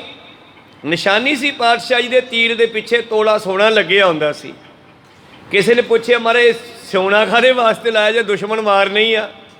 ਕਹਿੰਦੇ ਵੇਖੋ ਸਾਡੇ ਤੀਰ ਨਾਲ ਦੁਸ਼ਮਣ ਮਰ ਗਿਆ ਤਾਂ ਉਹਦੇ ਸੰਸਕਾਰ ਦਾ ਦਫਨਾਉਣ ਦਾ ਇੰਤਜ਼ਾਮ ਹੋ ਜਾਊਗਾ, ਜੇ ਜਿਉਂਦਾ ਰਹਿ ਗਿਆ ਤਾਂ ਮੱਲ ਪੱਟੀ ਕਰਾ ਲੂਗਾ। ਕਹੋ ਸਤਨਾਮ।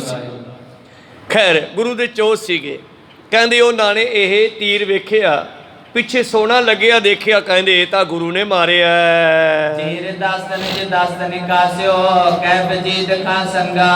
ਔਰ ਜ਼ਬਰਦਸਤ ਖਾਂ ਨੇ ਆਪਣੇ ਹੱਥ ਨਾਲ ਪਾਵੇ ਵਿੱਚੋਂ ਉਹ ਤੀਰ ਬਾਹਰ ਕੱਢਿਆ ਤੇ ਵਜੀਦੇ ਨੂੰ ਕਹਿੰਦਾ,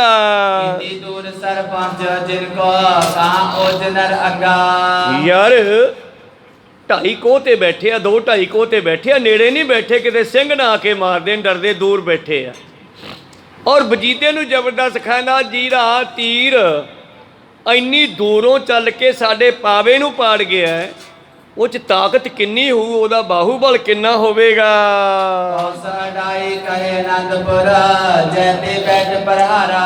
ਤਾਂ ਆਨੰਦਪੁਰ ਦੇ ਕਿਲੇ ਆਨੰਦਗੜ੍ਹ ਤੋਂ ਉਹਨਾਂ ਦਾ ਜਿਹੜਾ ਉਹ ਦਰਖਤ ਸੀਗਾ 2.5 ਕੋਹ ਤੇ ਸੀ, ਜਿੱਥੇ ਬੈਠੇ ਉਹ ਸਾਰ ਪਾਸਾ ਖੇਡ ਰਹੇ ਸੀ। ਤੇ ਜਿਸ ਵੇਲੇ ਤੀਰ ਜਾ ਕੇ ਉਹਨਾਂ ਦੇ ਫੱਟੇ ਦੇ ਪਾਵੇ 'ਚ ਵੱਜਿਆ,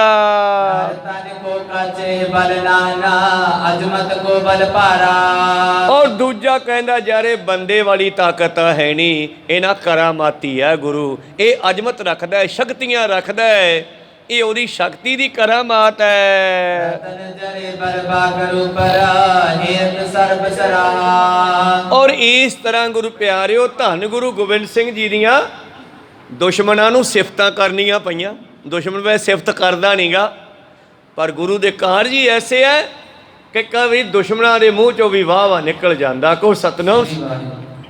ਕਹਿੰਦੇ ਰਤਨ ਜਰੇ ਬਰ ਬਾਗਰ, ਤੀਰ ਦਾ ਪਿਛਲਾ ਹਿੱਸਾ ਬੜਾ ਸ਼੍ਰੇਸ਼ਟ, ਸਪੈਸ਼ਲ ਤੀਰ ਛੱਡਿਆ, ਰਾਜਿਆਂ ਨੂੰ ਮਾਰਨਾ ਸੀ ਨਾ, ਰਾਜਿਆਂ ਵੱਲ ਛੱਡਿਆ। ਪਿਛਲਾ ਹਿੱਸਾ ਕਹਿੰਦੇ ਬੜਾ ਸ਼੍ਰੇਸ਼ਟ ਬਣਾਇਆ ਹੋਇਆ ਹੈ ਅਤੇ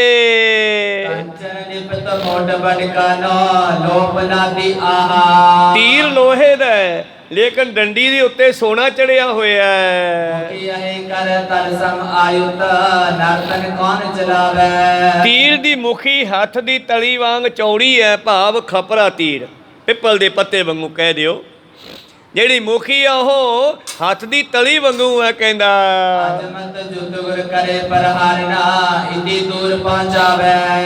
ਯਾਰ ਇਹ ਤਾਂ ਗੁਰੂ ਇੰਨੀ ਦੂਰ ਤੀਰ ਨਾ ਆਪਣੀ ਕਰਾਮਾਤੀ ਸ਼ਕਤੀ ਨਾਲ ਹੀ ਪਹੁੰਚਾਉਂਦਾ ਹੈ, ਇਹਦੇ ਨਾਲ ਕੌਣ ਲੜ ਸਕਦਾ ਹੈ?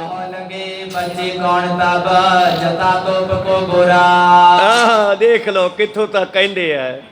ਕਹਿੰਦੇ ਸਾਡੇ ਤੋਪ ਦੇ ਕੋਲੇ ਵੀ ਇੰਨੇ ਭਿਆਨਕ ਨਹੀਂ ਜਿੰਨਾ ਗੁਰੂ ਦਾ ਇਹ ਖਪਰਾ ਤੀਰ ਭਿਆਨਕ ਹੈ। ਇਹ ਜਿੱਥੇ ਲੱਗਿਆ ਉਹ ਬਚਦਾ ਨਹੀਂ, ਤਾਂ ਲੱਕੜ ਦਾ ਪਾਵਾ ਪਾੜਤਾ।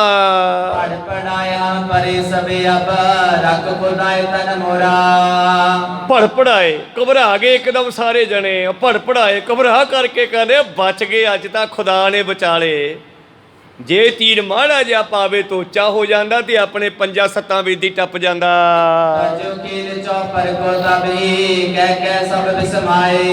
ਭੱਜ ਗਏ ਉੱਠ ਕੇ, ਸਾਰ ਪਾਸੇ ਦੀ ਖੇਡ ਛੱਡਤੀ, ਫੱਟਾ ਟੁੱਟ ਗਿਆ ਉਹਨਾਂ ਦਾ। ਔਰ ਸਾਰੇ ਹੈਰਾਨ ਹੋ ਰਹੇ ਨੇ। ਦੂਰਬੀਨ ਤਬ ਲਾਵਨ ਕੀਨੀ ਬੈਠੇ ਪ੍ਰਭੂ ਸੁਹਾਏ। ਔਰ ਸਤਿਗੁਰੂ ਪਾਤਸ਼ਾਹ ਆਪਣੇ ਚੋਜ ਨੂੰ ਕਰਕੇ ਮੁਸਕਰਾ ਰਹੇ, ਉੱਥੇ ਹੀ ਕਿਨਾਰੇ ਤੇ ਬੈਠੇ ਆ। ਇਹਨਾਂ ਨੇ ਦੁਬਾਰਾ ਫਿਰ ਦੂਰਬੀਨ ਲਾ ਕੇ ਦੇਖਿਆ। ਸਭਾ ਸੇ ਤਵ ਲੋਕਤ ਸਗਰੇ ਚਮਰ ਚਲਾਚਲ ਚਾਰੂ। ਇਹਨਾਂ ਸਾਰਿਆਂ ਦਾ ਧਿਆਨ ਖਿੱਚਿਆ ਗਿਆ। ਗੁਰੂ ਸਾਹਿਬ ਦੇ ਵੱਲ ਦੇਖਦੇ ਆ, ਆਪਣੀ ਦੂਰਬੀਨ ਦੇ ਨਾਲ ਸਤਿਗੁਰੂ ਸਭਾ ਲਾ ਕੇ ਬੈਠੇ ਆ, ਉੱਪਰ ਸੁੰਦਰ ਚੌਰ ਝੁੱਲ ਰਹੇ ਹਨ। ਆਨ ਕਮਾਨ ਤਰੇ ਜੁਤ ਬਾਨੈ ਦੀਪਤ ਸ਼ੋਭ ਅਦਾਰੂ। ਇਉਂ ਧੰਨ ਗੁਰੂ ਗੋਬਿੰਦ ਸਿੰਘ ਮਹਾਰਾਜ ਜੀ ਨੇ ਉਹ ਪਵਿੱਤਰ ਕਮਾਨ ਜਿਹੜਾ 9 ਟੰਕ ਦਾ ਵਾਪਸ ਆਪਣੇ ਦੀਵਾਨ ਦੇ ਅੱਗੇ ਸਜੇ ਹੋਏ ਸਥਾਨ ਤੇ ਸਜਾ ਦਿੱਤਾ ਹੈ। ਦੋਹਰਾ ਸਦਾ ਬਾਰਤਾ ਪਰਸ ਪਰ ਕਿਰਪਤ ਸੁਬਨ ਕੀਨਾ। ਜਦੋਂ ਉਧਰ ਕਹਿੰਦੇ ਸੂਬੇਦਾਰਾਂ ਨੇ ਇਹ ਗੱਲਾਂ ਬਾਤਾਂ ਕੀਤੀਆਂ ਨਾ, ਬਈ ਯਾਰ ਬਾਬੇ 'ਚ ਕਰਾਮਾਤੀ ਸ਼ਕਤੀ ਹੈ, ਧਿਆਨ ਦਿਓ। ਕਹਿੰਦੇ ਮਹਾਰਾਜ ਦੇ ਵਿੱਚ ਕਰਾਮਾਤੀ ਸ਼ਕਤੀ ਹੈ। ਇੰਨੀ ਦੂਰ ਤਾਂ ਬੰਦਾ ਇੰਨਾ ਭਾਰੀ ਤੀਰ ਕਿਵੇਂ ਪਹੁੰਚਾ ਸਕਦਾ ਹੈ? ਇਹ ਗੱਲਾਂ ਬਾਤਾਂ ਕਰ ਹਟੇ।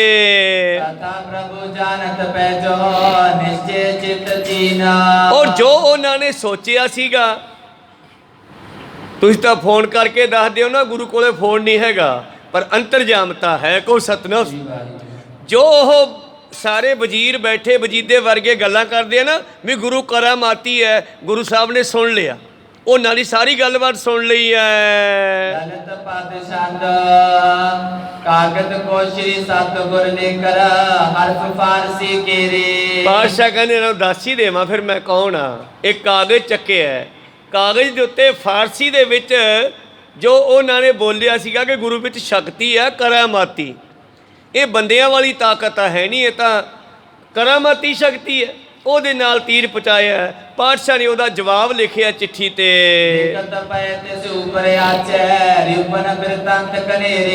ਜਿਹੜਾ ਉਹਨਾਂ ਨੇ ਗੱਲਾਂ ਬਾਤਾਂ ਕੀਤੀਆਂ ਸੀ ਉਹ ਸਮਾਰ ਕੇ ਲਿਖਤੀਆਂ। ਤੁਸੀਂ ਸੋਚਦੇ ਹੋਵੋਗੇ ਕਿ ਕਰਾਮਾਤ ਦੇ ਨਾਲ ਮਾਰਿਆ। ਦਾਨਸ਼ ਬੰਦਨ ਦਾਨਸ਼ ਕੀਨਸਾ ਵਿਦਿਆ ਕੋ ਅਭਿਆਸਾ। ਤੁਸੀਂ ਬੜੇ ਦਾਨਸ਼ਵੰਦ ਹੋ, ਬੜੇ ਸਿਆਣੇ ਹੋ, ਅਕਲਮੰਦ ਹੋ। ਤੁਸੀਂ ਸ਼ਾਇਦ ਇਹ ਸੋਚਦੇ ਹੋਵੋਗੇ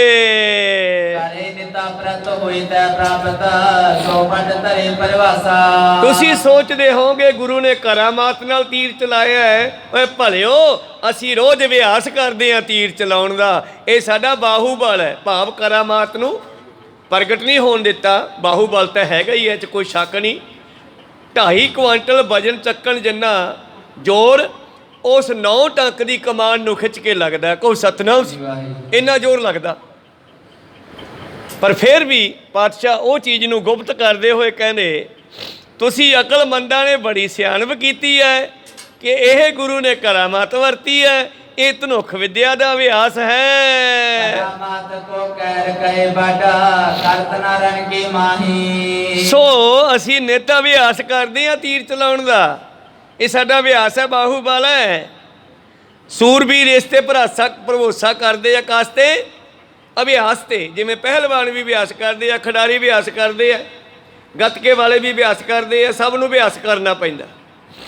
ਤਾਂ ਗੁਰੂ ਸਾਹਿਬ ਭਾਵੇਂ ਸਰਬ ਕਲਾ ਸਮਰੱਥ ਹੈ, ਕਹੇ ਤੁਸੀਂ ਸੋਚਦੇ ਹੋਵੋਗੇ ਵੀ ਕਰਾਮਾਤ ਨਾਲ ਮਾਰਿਆ ਹੈ, ਪਰ ਇਹ ਕਰਾਮਾਤ ਨਹੀਂ ਹੈ, ਇਹ ਬਾਹੂਬਲ ਹੈ। ਇਹ ਤੋਂ ਕਰਮ ਕਰੀਮ ਕਰਿਓ ਕੁਲ ਕਰਤਾ ਪੁਰਖ ਅਡਾਹੀ। ਇਹ ਕਰਾਮਾਤ ਤਾਂ ਕਹਿ ਰਿਹਾ, ਮੈਂ ਜੰਗ ਦੇ ਮੈਦਾਨ ਵਿੱਚ ਕਰਾਮਾਤ ਨਹੀਂ ਵਰਤੂੰਗਾ। ਕਰਾਮਾਤ ਤੋਂ ਕਹੇ ਬੜ ਕਰਤ ਨਾ ਰਣ ਕੇ ਮਾਹੀ। ਜੰਗ ਦੇ ਮੈਦਾਨ ਵਿੱਚ ਮੈਂ ਜੇ ਕਰਾਮਾਤ ਨਾਲ ਉਸਨੂੰ ਮਾਰਨਾ ਹੋਵੇ ਤੇ ਮੈਂ 1 ਮਿੰਟ 'ਚ ਮਾਰ ਦਿਆਂ ਕੋ ਸਤ। ਪਰ ਮੈਂ ਕਰਾਮਾਤ ਨਹੀਂ ਵਰਤਣੀ, ਇੱਥੇ ਬਾਹੂਬਲ ਦੇ ਨਾਲ ਬਾਹੂਬਲ ਹੀ ਵਰਤਣਾ। ਸਿੰਘ ਤਾਂ ਕਹਿੰਦੇ ਨਿਹੱਥੇ ਨੂੰ ਵੀ ਕਹਿੰਦੇ ਆ ਕਿਰਪਾਨ ਚੱਕ ਪਹਿਲਾਂ, ਫਿਰ ਇੱਧਰ ਲੜ ਮੇਰੇ ਨਾਲ। ਖਾਲੀ ਹੱਥ ਨਾਲ ਨਹੀਂ ਲੜਨਾ ਮੈਂ। ਕਹੋ ਸਤਨਾਮ। ਐ ਨਾ ਕਰੀ ਨਿਹੱਥੇ ਤੇ ਮਾਰੇ। ਇਹ ਤੋਂ ਕਰਮ ਕਰੀਮ ਕਰਿਓ ਕੁੱਲ, ਪਰ ਇਹ ਤਾਂ ਕੁੱਲ ਦੇ ਕਰਤਾ ਪੁਰਖ ਅਲਾਹੀ ਨੇ ਰਹਿਮਤ ਕੀਤੀ ਹੈ। ਵਰਤਮਾਨ ਮੈਂ ਵਿਦਿਆ ਜਨੋ ਕਮਾਈ। ਤਾਂ ਜਿਨ੍ਹਾਂ ਨੇ ਵੀ ਬੀਤੇ ਹੋਏ ਸਮੇਂ ਵਿੱਚ ਅੱਜ ਜਾਂ ਆਉਣ ਵਾਲੇ ਸਮੇਂ ਵਿੱਚ ਵਿਦਿਆ ਦੀ ਕਮਾਈ ਕੀਤੀ। दुर्गम को भी सो गम करत है, दुर्लभ सुलभ हो जाई। ਅਭਿਆਸ ਦੇ ਨਾਲ ਔਖੇ ਕੰਮ ਵੀ ਸੌਖੇ ਹੋ ਜਾਂਦੇ ਆ। ਵਾਕਿਆ ਅਭਿਆਸ ਜਿਹੜਾ ਕਰਦਾ ਹੈ, ਇਹ ਤਾਂ ਅਭਿਆਸ ਦੀ ਖੇਡ ਹੈ। ਪੜ੍ਹਾਈ ਦੇ ਵਿੱਚ ਵੀ ਅਭਿਆਸ ਦੀ ਖੇਡ ਹੈ। ਜਦ ਬੱਚਿਆਂ ਦੇ ਪੇਪਰ ਹੁੰਦੇ ਆ ਫਿਰ ਲਗਾਤਾਰ ਰਟਨ ਕਰਦੇ, ਉਹ ਵੀ ਅਭਿਆਸ ਕਰਦੇ ਆ। ਕੋ ਸਤਨਾਮ ਸਿੰਘ ਤੋਂ ਪਾਤਸ਼ਾਹ ਕਹਿੰਦੇ ਅਸਲ ਦੇ ਵਿੱਚ ਭੂਤ ਭਵਿੱਖ ਵਰਤਮਾਨ ਅੱਜ ਪਹਿਲਾਂ ਜਾਂ ਆਉਣ ਵਾਲੇ ਸਮੇਂ ਵਿੱਚ ਜਿਹੜੇ ਵਿਦਿਆ ਨੂੰ ਕਮਾਉਣਗੇ, ਅਭਿਆਸ ਕਰਨਗੇ, ਉਹ ਔਖੇ ਨੂੰ ਵੀ ਸੌਖਾ ਕਰ ਸਕਦੇ ਹਨ। जो पत्र सो करो एकत्र, धागे सो सर बंधा। ਔਰ ਕਾਗਜ਼ ਨੂੰ ਕਰਕੇ ਗੋਲ ਤੇ ਧਾਗੇ ਦੇ ਨਾਲ ਬਚਾ ਲਿਓ ਬੰਨ੍ਹ ਕੇ, ਤੇ ਇੱਕ ਹੋਰ ਤੀਰ ਚੱਕਿਆ ਉਹਦੇ ਨਾਲ ਬੰਨਿਆ। और तनक कटोर लियो कर, बान पंच में संधा। ਔਰ ਫੇਰ ਚੱਕਿਆ ਉਹ ਕਮਾਨ 9 ਟੰਕ ਵਾਲਾ, ਫੇਰ ਚੱਕਿਆ ਉਹ ਤੀਰ ਜਿਹਦੇ ਨਾਲ ਚਿੱਠੀ ਬੰਨੀ ਹੈ। कान कान लग बलती छोड़ियो, चले चुंग समाना। ਔਰ ਖਿੱਚ ਕੇ ਉਹਦੀ ਤੰਦੀ ਕੰਨ ਤੱਕ ਚਿਰੜ ਚਿਰੜ ਕਰਦਾ ਕਮਾਨ ਜਦ ਛੱਡ ਦਿੱਤਾ ਹੈ। कारण शब्द चापते हुआ, बैठे बिके सुजाना। ਗੁਰੂ ਕੀਆਂ ਫੌਜਾਂ ਬੈਠੀਆਂ ਦੇਖ ਰਹੀਆਂ ਗੁਰੂ ਦੇ ਕੌਤਕਾਂ ਨੂੰ। ਬੜਾ ਭਿਆਨਕ ਆਵਾਜ਼ ਉਸ ਕਮਾਨ ਦੀ ਚਾਂਪ ਚੋਂ ਹੋਇਆ, ਭਾਵ ਉਸ ਚੌੜੇ ਬਾਂਸ ਚੋਂ ਹੋਇਆ ਹੈ। किरपत तुर्क जहाँ बिस्माए, करे परस पर बाती। ਉਹ ਜਿੱਥੇ ਬੈਠੇ ਹਜੇ ਗੱਲਾਂ ਕਰ ਹੀ ਰਹੇ ਸੀ, ਹੈਰਾਨ ਹੋ ਰਹੇ ਸੀ, ਗੁਰੂ ਦੀਆਂ ਗੱਲਾਂ ਕਰ ਰਹੇ ਸੀ। ਪ੍ਰੀਤਮ ਨੇ ਕਰਕੇ ਉਧਰ ਨੂੰ ਸਿੱਧਾ चाल मली को बड़ो कारजो, जिस तर तर नर पाती। ਜਿਸ ਸਿੰਬਲ ਦੇ ਦਰਖਤ ਦੇ ਹੇਠਾਂ ਬੈਠੇ ਸੀ, ਮੋਟਾ ਮੁੱਢ ਸੀ ਜਿਸ ਦਾ। बड़ी शब्द जुत लग्यो जाय कर, सबन करे त्रिगुजे। ਔਰ ਜਾ ਕੇ ਉਹ ਜਿਹੜਾ ਤੀਰ ਛੱਡਿਆ ਨਾ ਪਾਤਸ਼ਾਹ ਨੇ, ਕਿਸੇ ਬੰਦੇ ਨੂੰ ਮਾਰਨ ਵਾਸਤੇ ਨਹੀਂ, ਉਹਨਾਂ ਨੂੰ ਚਿੱਠੀ ਰਾਹੀਂ ਦੱਸਣ ਵਾਸਤੇ। ਤੇ ਇਹ ਤੀਰ ਜਾ ਕੇ ਆਵਾਜ਼ ਕਰਦਾ ਹੋਇਆ ਉਸ ਦਰਖਤ ਦੇ ਮੁੱਢ ਵਿੱਚ ਖੁੱਭ ਗਿਆ। कहाँ बिलो के लग्यो आन कर, दूसर बान पहुंचा। ਉਹ ਸਾਰੇ ਫਿਰ ਦੇਖਣ ਲੱਗੇ, ਉਹ ਤੀਰ ਇੱਕ ਹੋਰ ਆ ਗਿਆ। ਜੇ ਭਲਾ ਇਦਾਂ ਮਾਰਨੇ ਹੁੰਦੇ ਤੇ ਪਾਤਸ਼ਾਹ ਦੇ 5-4 ਤੀਰ ਹੀ ਵਾਧੂ ਸੀਗੇ, ਸਾਰੇ ਰਗੜੇ ਜਾਂਦੇ। ਪਰ ਨਹੀਂ, ਪਾਤਸ਼ਾਹ ਕਹਿੰਦੇ ਸਿੰਘੋ ਇਹ ਤੁਹਾਨੂੰ ਸਿਖਲਾਈ ਵੀ ਕਰਾਉਣੀ ਹੈ, ਜੰਗਾਂ ਦੇ ਵਿੱਚ ਅਭਿਆਸ ਵੀ ਕਰਾਉਣਾ ਹੈ, ਤਾਂ ਕਿ ਆਉਣ ਵਾਲੇ ਸਮੇਂ ਦੇ ਵਿੱਚ ਤੁਸੀਂ ਮੈਨੂੰ ਨਾ ਬੁਲਾਉਂਦੇ ਫਿਰੋ। ਆਹ ਰੇਲ ਗੱਡੀ ਦੀ ਗੱਲ ਯਾਦ ਆ ਗਈ। ਇੱਕ ਨਿਹੰਗ ਸਿੰਘ ਬੈਠਾ ਤੇ ਇੱਕ ਕੋਈ ਬੈਠਾ ਗੁਰੂ ਪਿਆਰੋ, ਹੋਰ ਹਿੰਦੂ ਬੰਦਾ, ਬ੍ਰਾਹਮਣ, ਕੋਈ ਮੰਤਰ ਵਾਲਾ। ਉਹ ਗੱਲਾਂ ਚੱਲ ਪਈਆਂ ਮੰਤਰਾਂ ਦੇ ਵਿਸ਼ੇ ਤੇ। ਕਹਿੰਦੇ ਸਾਡੇ ਮੰਤਰ ਬੜੇ ਤਤਰੇ ਆ, ਸਾਡੇ ਵਿਸ਼ਨੂੰ ਜੀ ਉਹਨਾਂ ਦਾ ਮੰਤਰ ਹੈ, ਅਸੀਂ ਮੰਤਰ ਕਰੀਏ ਪੜ੍ਹੀਏ ਤੇ ਕੁਝ ਵੀ ਕਰ ਸਕਦੇ ਹਾਂ। ਨਿਹੰਗ ਸਿੰਘ ਤੋਂ ਰਿਹਾ ਨਾ ਗਿਆ, ਕਹਿੰਦਾ ਸਾਡੇ ਕੋਲੇ ਵੀ ਮੰਤਰ ਬਹੁਤ ਹੈ, ਸਾਡਾ ਮੰਤਰ ਬੜਾ ਤਕੜਾ ਹੈ। ਹੁਣ ਆਪਦੇ ਧਰਮ ਦੀ ਵਡਿਆਈ ਕਰਦਾ ਸੀ ਨਿਹੰਗ ਸਿੰਘ, ਆਪਦੀ ਕਰਨ ਲੱਗੇ। ਉਹ ਕਹਿੰਦਾ ਤੁਹਾਡੇ ਧਰਮ 'ਚ ਕਿਹੜਾ ਮੰਤਰ ਹੈ? ਕਹਿੰਦੇ ਸਾਡਾ ਜੇ ਮੰਤਰ, ਮੈਂ ਇੱਥੋਂ ਮੰਤਰ ਮਾਰਾਂ ਤੇਰੀ ਲੱਤ ਭੰਨ ਸਕਦਾ। ਕਹੋ ਸਤਨਾਮ। ਉਹ ਪੰਡਤ ਨੂੰ ਕਹਿੰਦਾ, ਬ੍ਰਾਹਮਣ ਨੂੰ ਕਹਿਣ ਲੱਗਿਆ ਨਿਹੰਗ, ਕਹਿੰਦਾ ਐਸਾ ਮੰਤਰ ਹੈ ਸਾਡੇ ਕੋਲ, ਜੇ ਮੈਂ ਮੰਤਰ ਮਾਰਿਆ ਤੇਰੀ ਲੱਤ ਫੁੱਟ ਜੂ। ਉਹ ਕਹਿੰਦਾ ਹੈ ਕਿਵੇਂ ਫੁੱਟ ਜੂਗੀ, ਇਹੋ ਜਿਹਾ ਕਿਹੜਾ ਮੰਤਰ ਹੈ ਲੱਤ ਫੁੱਟ ਜੂ? ਕਹਿੰਦਾ ਭੰਨ ਕੇ ਵਿਖਾ। ਸਿੰਘ ਨੇ ਛੱਡ ਕੇ ਜਕਾਰਾ ਤੇ ਮਾਰਿਆ ਉਹ ਤਲੈਂਬਰ ਜਿਹੜਾ ਕੋਲੇ ਸੀਗਾ, ਤੇ ਲੱਤ ਗਿੱਟੇ ਤੋਂ ਭੰਨਤੀ। ਕਹੋ ਸਤਨਾਮ। ਨਾਲੇ ਰੌਲਾ ਪਾਵੇ, ਕਹਿੰਦਾ ਇਹ ਮੰਤਰ ਨਾਲ ਥੋੜਾ ਫੁੱਟੀ ਆ। ਉਹ ਕਹਿੰਦੇ ਨਿੱਕੇ ਮੋਟੇ ਕੰਮ ਤਾਂ ਪਾਤਸ਼ਾਹ ਕਹਿੰਦੇ ਉਹੀ ਕਰ ਲਿਆ ਕਰੋ, ਮੰਤਰਾਂ ਨਾਲ ਵੱਡੇ ਵੱਡੇ ਕੰਮ ਕਰਨੇ ਚਾਹੀਦੇ ਆ। ਕੁਛ ਇਹ ਨਿੱਕੇ ਮੋਟੇ ਕੰਮ ਤਾਂ ਅਸੀਂ ਐਂ ਕਰ ਲੈਂਦੇ ਆ। ਇਸ ਕਰਕੇ ਗੁਰੂ ਪਾਤਸ਼ਾਹ ਨੇ ਸਿੰਘਾਂ ਨੂੰ ਅਭਿਆਸ ਕਰਾਉਣ ਵਾਸਤੇ ਹੱਥੀਂ ਕੰਮ ਕਰਨਾ ਸਿਖਾਇਆ, ਸ਼ਸਤਰ ਚਲਾਉਣੇ ਸਿਖਾਏ, ਅਭਿਆਸ ਕਰਵਾਇਆ, ਤਾਂ ਕਿ ਆਉਣ ਵਾਲੇ ਸਮੇਂ 'ਚ ਤੁਸੀਂ ਮੈਨੂੰ ਨਾ ਉਡੀਕੀ ਜਾਓ ਵੀ ਗੁਰੂ ਸਾਹਿਬ ਆ ਕੇ ਰਕਸ਼ਾ ਕਰਨਗੇ, ਆਪੇ ਕਰਿਆ ਕਰੋ। ਕੋਈ ਸਤਨਾਮ। ਮਹਾਤਮਾ ਬੁੱਧ ਆਏ, ਉਹਨਾਂ ਨੇ ਆਪਣੇ ਪੈਰੋਕਾਰ ਛੱਡੇ। ਮਹਾਤਮਾ ਬੁੱਧ ਵਲੀਨ ਹੋ ਗਏ, ਚਲੇ ਗਏ, ਉਹਨਾਂ ਦੇ ਪੈਰੋਕਾਰ ਉਹਨਾਂ ਨੂੰ ਭੁੱਲ ਗਏ। ਰਾਮਚੰਦਰ ਆਏ, ਉਹਨਾਂ ਨੇ ਵੀ ਜੰਗ ਕੀਤੇ, ਆਪਣੇ ਪੈਰੋਕਾਰਾਂ ਦੇ ਨਾਲ ਕਰਾਏ, ਪਰ ਜਦੋਂ ਚਲੇ ਗਏ ਤੇ ਉਹਨਾਂ ਦੇ ਪੈਰੋਕਾਰ ਵੀ ਭੁੱਲ ਗਏ ਉਹ ਚੀਜ਼ਾਂ ਨੂੰ। ਕ੍ਰਿਸ਼ਨ ਜੀ ਨੇ ਗੀਤਾ ਦੇ ਰਾਹੀਂ ਉਚਾਰਨ ਕੀਤਾ, ਕੁਰਸ਼ੇਤਰ ਦੇ ਵਿੱਚ ਖੜ੍ਹ ਕੇ ਪਾਂਡਵਾਂ ਨੂੰ ਜੰਗ ਕਰਨ ਦਾ ਹੁਕਮ ਦਿੱਤਾ, ਪਾਂਡਵਾਂ ਤੋਂ ਜੰਗ ਕਰਾਇਆ, ਪਰ ਉਹਨਾਂ ਦੇ ਜਾਣ ਤੋਂ ਬਾਅਦ ਉਹ ਵੀ ਭੁੱਲ, ਕਿਉਂਕਿ ਇਹਨਾਂ ਨੇ ਆਪਣੇ ਪੈਰੋਕਾਰਾਂ ਨੂੰ ਆਉਣ ਵਾਲੇ ਸਮੇਂ ਵਾਸਤੇ ਗਾਈਡ ਨਹੀਂ ਕੀਤਾ। ਸਤਿਗੁਰਾਂ ਨੇ ਕਿਹਾ ਖਾਲਸਾ ਮੇਰੋ ਰੂਪ ਹੈ ਖਾਸ, ਖਾਲਸੇ ਮੈਂ ਹੋ ਕਰੋ ਨਿਵਾਸ, ਖਾਲਸਾ ਮੇਰੀ ਜਾਨ ਕੋ ਜਾਨ, ਖਾਲਸਾ मेरो प्राण को प्राण, खालसा मेरो मुख है अंगा, खालसे केहो सदा सद संगा, खालसा सोई जो करे नित जंग, खालसा सोई जो चढ़े तरंग। ਅਖੀਰ ਤੇ ਲਿਖਦੇ ਆ ਖਾਲਸੇ ਦੀ ਮਹਿਮਾ ਕਰਦੇ ਹੋਏ, ਜਬਲਾ ਖਾਲਸਾ ਰਹੇ ਨਿਆਰਾ ਤਬ ਲਗ ਤੇਜ ਦਿਓ ਮੈਂ ਸਾਰਾ, ਜਾਵੇ ਗਾਹੇ ਬੇਪਨ ਕੀ ਰੀਤ ਮੈਂ ਨਾ ਕਰੋ ਇਨ ਕੀ ਪ੍ਰਤੀਤ। ਇਸ ਕਰਕੇ ਪਾਤਸ਼ਾਹ ਜੀ ਨੇ ਦੂਜੀ ਚਿੱਠੀ ਵਿੱਚ ਕੀ ਲਿਖਿਆ ਹੈ? ਇਹਨਾਂ ਨੇ ਉਹ ਤੀਰ ਲੱਭਿਆ ਵੀ ਕਿੱਥੇ ਖੁੱਭਿਆ, ਲੱਭਦਿਆਂ ਉਹ ਦਰਖਤ ਦੇ ਮੁੱਢ ਵਿੱਚ ਵੱਜਿਆ ਦਿਸਿਆ। ਉੱਥੇ ਖੁੱਭੇ ਤੀਰ ਦੇ ਨਾਲੋਂ ਉਹਨਾਂ ਨੇ ਕਾਗਜ਼ ਖੋਲਿਆ।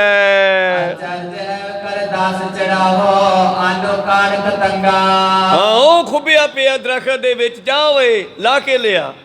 ਤੀਰ ਤਾਂ ਕੀ ਨਿਕਲਣਾ ਸੀ, ਉਹ ਤਾਂ ਇੰਨਾ ਵਿੱਚ ਹੀ ਖੁੱਭ ਗਿਆ।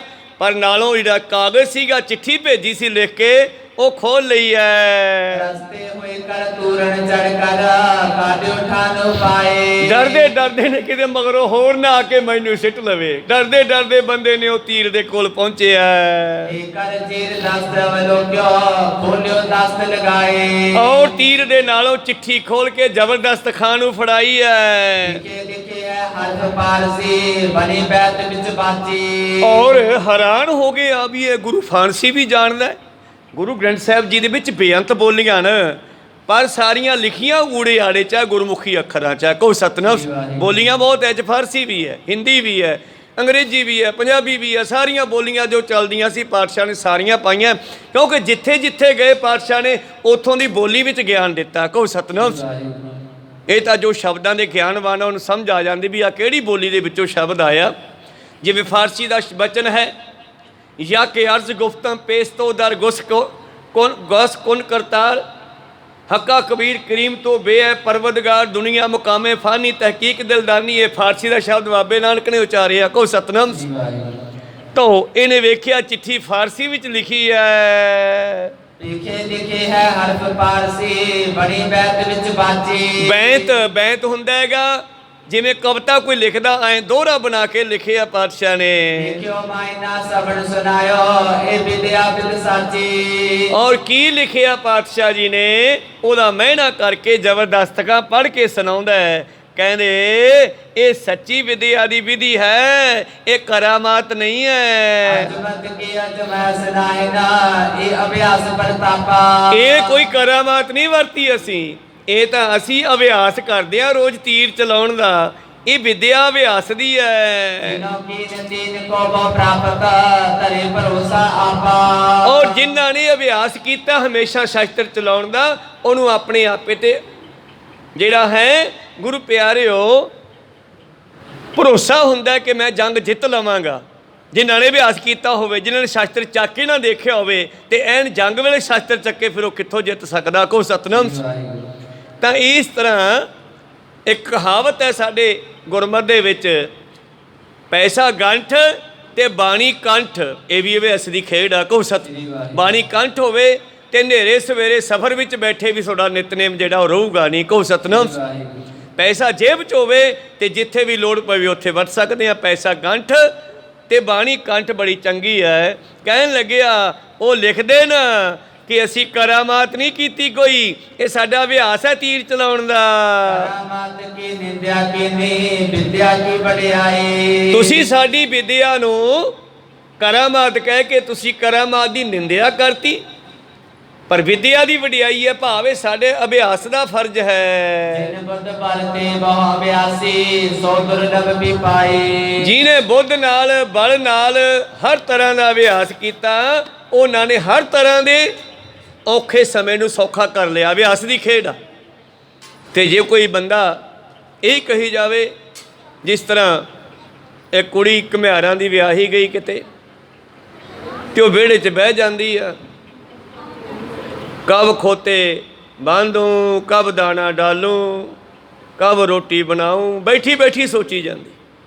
और रोज़ लांभे आउंदे सहुरियां तो, तुसी कुड़ी नूं कोई काम नहीं सिखाया गा, एक काम नहीं करती, लेट कर देंदी है। एक दिन ओदा बापू मिलण चलिया गया, वो विहड़े 'च बैठ के सारा कुछ देखण लग्या। कुड़ी वाकई ही बैठ के गल्लां करन लगी, कब खोते बांधूं, कब चारा डालूं, कब रोटी पकाऊं। ਉਹਦਾ ਪਿਓ ਕਹਿੰਦਾ ਧੀਏ ਕੰਮ ਕਰਕੇ ਨਿਬੜੂਗਾ, ਇੱਥੇ ਬੈਠੀ ਸੋਚੀ ਜਾਂਦੀ ਹੈ। ਜਾ ਖੜੀ ਹੋ, ਖੋਤਿਆਂ ਨੂੰ ਉਧਰ ਬੰਨ੍ਹ ਕੇ ਆ ਜਾ, ਉਹਨਾਂ ਨੂੰ ਚਾਰਾ ਪਾ ਕੇ ਆ। ਜਿਵੇਂ ਜਿਵੇਂ ਕੰਮ ਦਾ ਸਮਾਂ ਹੁੰਦਾ ਗਿਆ ਬਾਪੂ ਦੱਸਦਾ ਰਿਹਾ, ਸ਼ਾਮਾਂ ਨੂੰ ਕਹਿੰਦੀ ਬਾਪੂ ਅੱਜ ਕੰਮ ਬੜੀ ਛੇਤੀ ਨਿਬੜ ਗਿਆ। ਕਹਿੰਦੇ ਕਰੇਂਗੀ ਤਾਂ ਨਿਬੜੇਗਾ, ਬੈਠੀ ਸੋਚੀ ਜਾਵੇਂਗੀ ਫਿਰ ਕਿਵੇਂ ਨਿਬੜੇਗਾ। ਗਾਹਾਂ ਨੂੰ ਸੋਚਣਾ ਨਹੀਂ, ਕਰਨਾ ਪੁੱਤ, ਲਾਂਭਾ ਨਹੀਂ ਆਉਣਾ ਚਾਹੀਦਾ। ਹੁਣ ਇਸ ਤਰ੍ਹਾਂ ਗੁਰੂ ਪਿਆਰਿਓ ਪਾਤਸ਼ਾਹ ਕਹਿੰਦੇ ਅਭਿਆਸ ਦੀ ਗੱਲ ਹੈ, ਜਿਹੜਾ ਅਭਿਆਸ ਕਰਦਾ ਹੈ ਔਖੇ ਕੰਮ ਨੂੰ ਵੀ ਸੌਖਾ ਕਰ ਲੈਂਦਾ।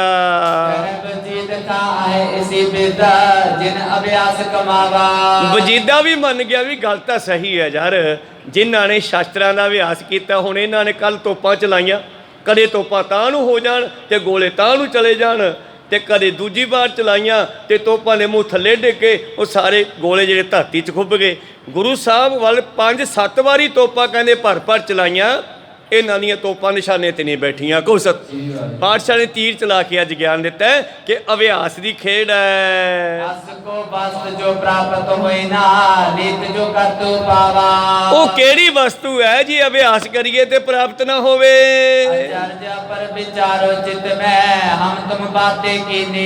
ਪਰ ਇੱਕ ਹੈਰਾਨੀ ਵਾਲੀ ਗੱਲ ਹੈ ਯਾਰ, ਜਿਹੜੀਆਂ ਆਪਾਂ ਗੱਲਾਂ ਕੀਤੀਆਂ ਵੀ ਇਹ ਗੁਰੂ ਸਾਹਿਬ ਨੇ ਕਰਾਮਾਤ ਨਾਲ ਤੀਰ ਮਾਰੇ ਆ, ਉਹ ਕਿਵੇਂ ਪਤਾ ਲੱਗ ਗਿਆ। 2.5 ਕੋਹ ਤੇ ਬੈਠੇ ਆ, ਐਡੀ ਛੇਤੀ ਕੋਈ ਦੱਸ ਕੇ ਵੀ ਨਹੀਂ ਆ ਗਿਆ ਉਹਨਾਂ ਨੂੰ, ਉੱਥੇ ਬੈਠਿਆਂ ਨੂੰ ਕਿਵੇਂ ਸਮਝ ਲਿਆ।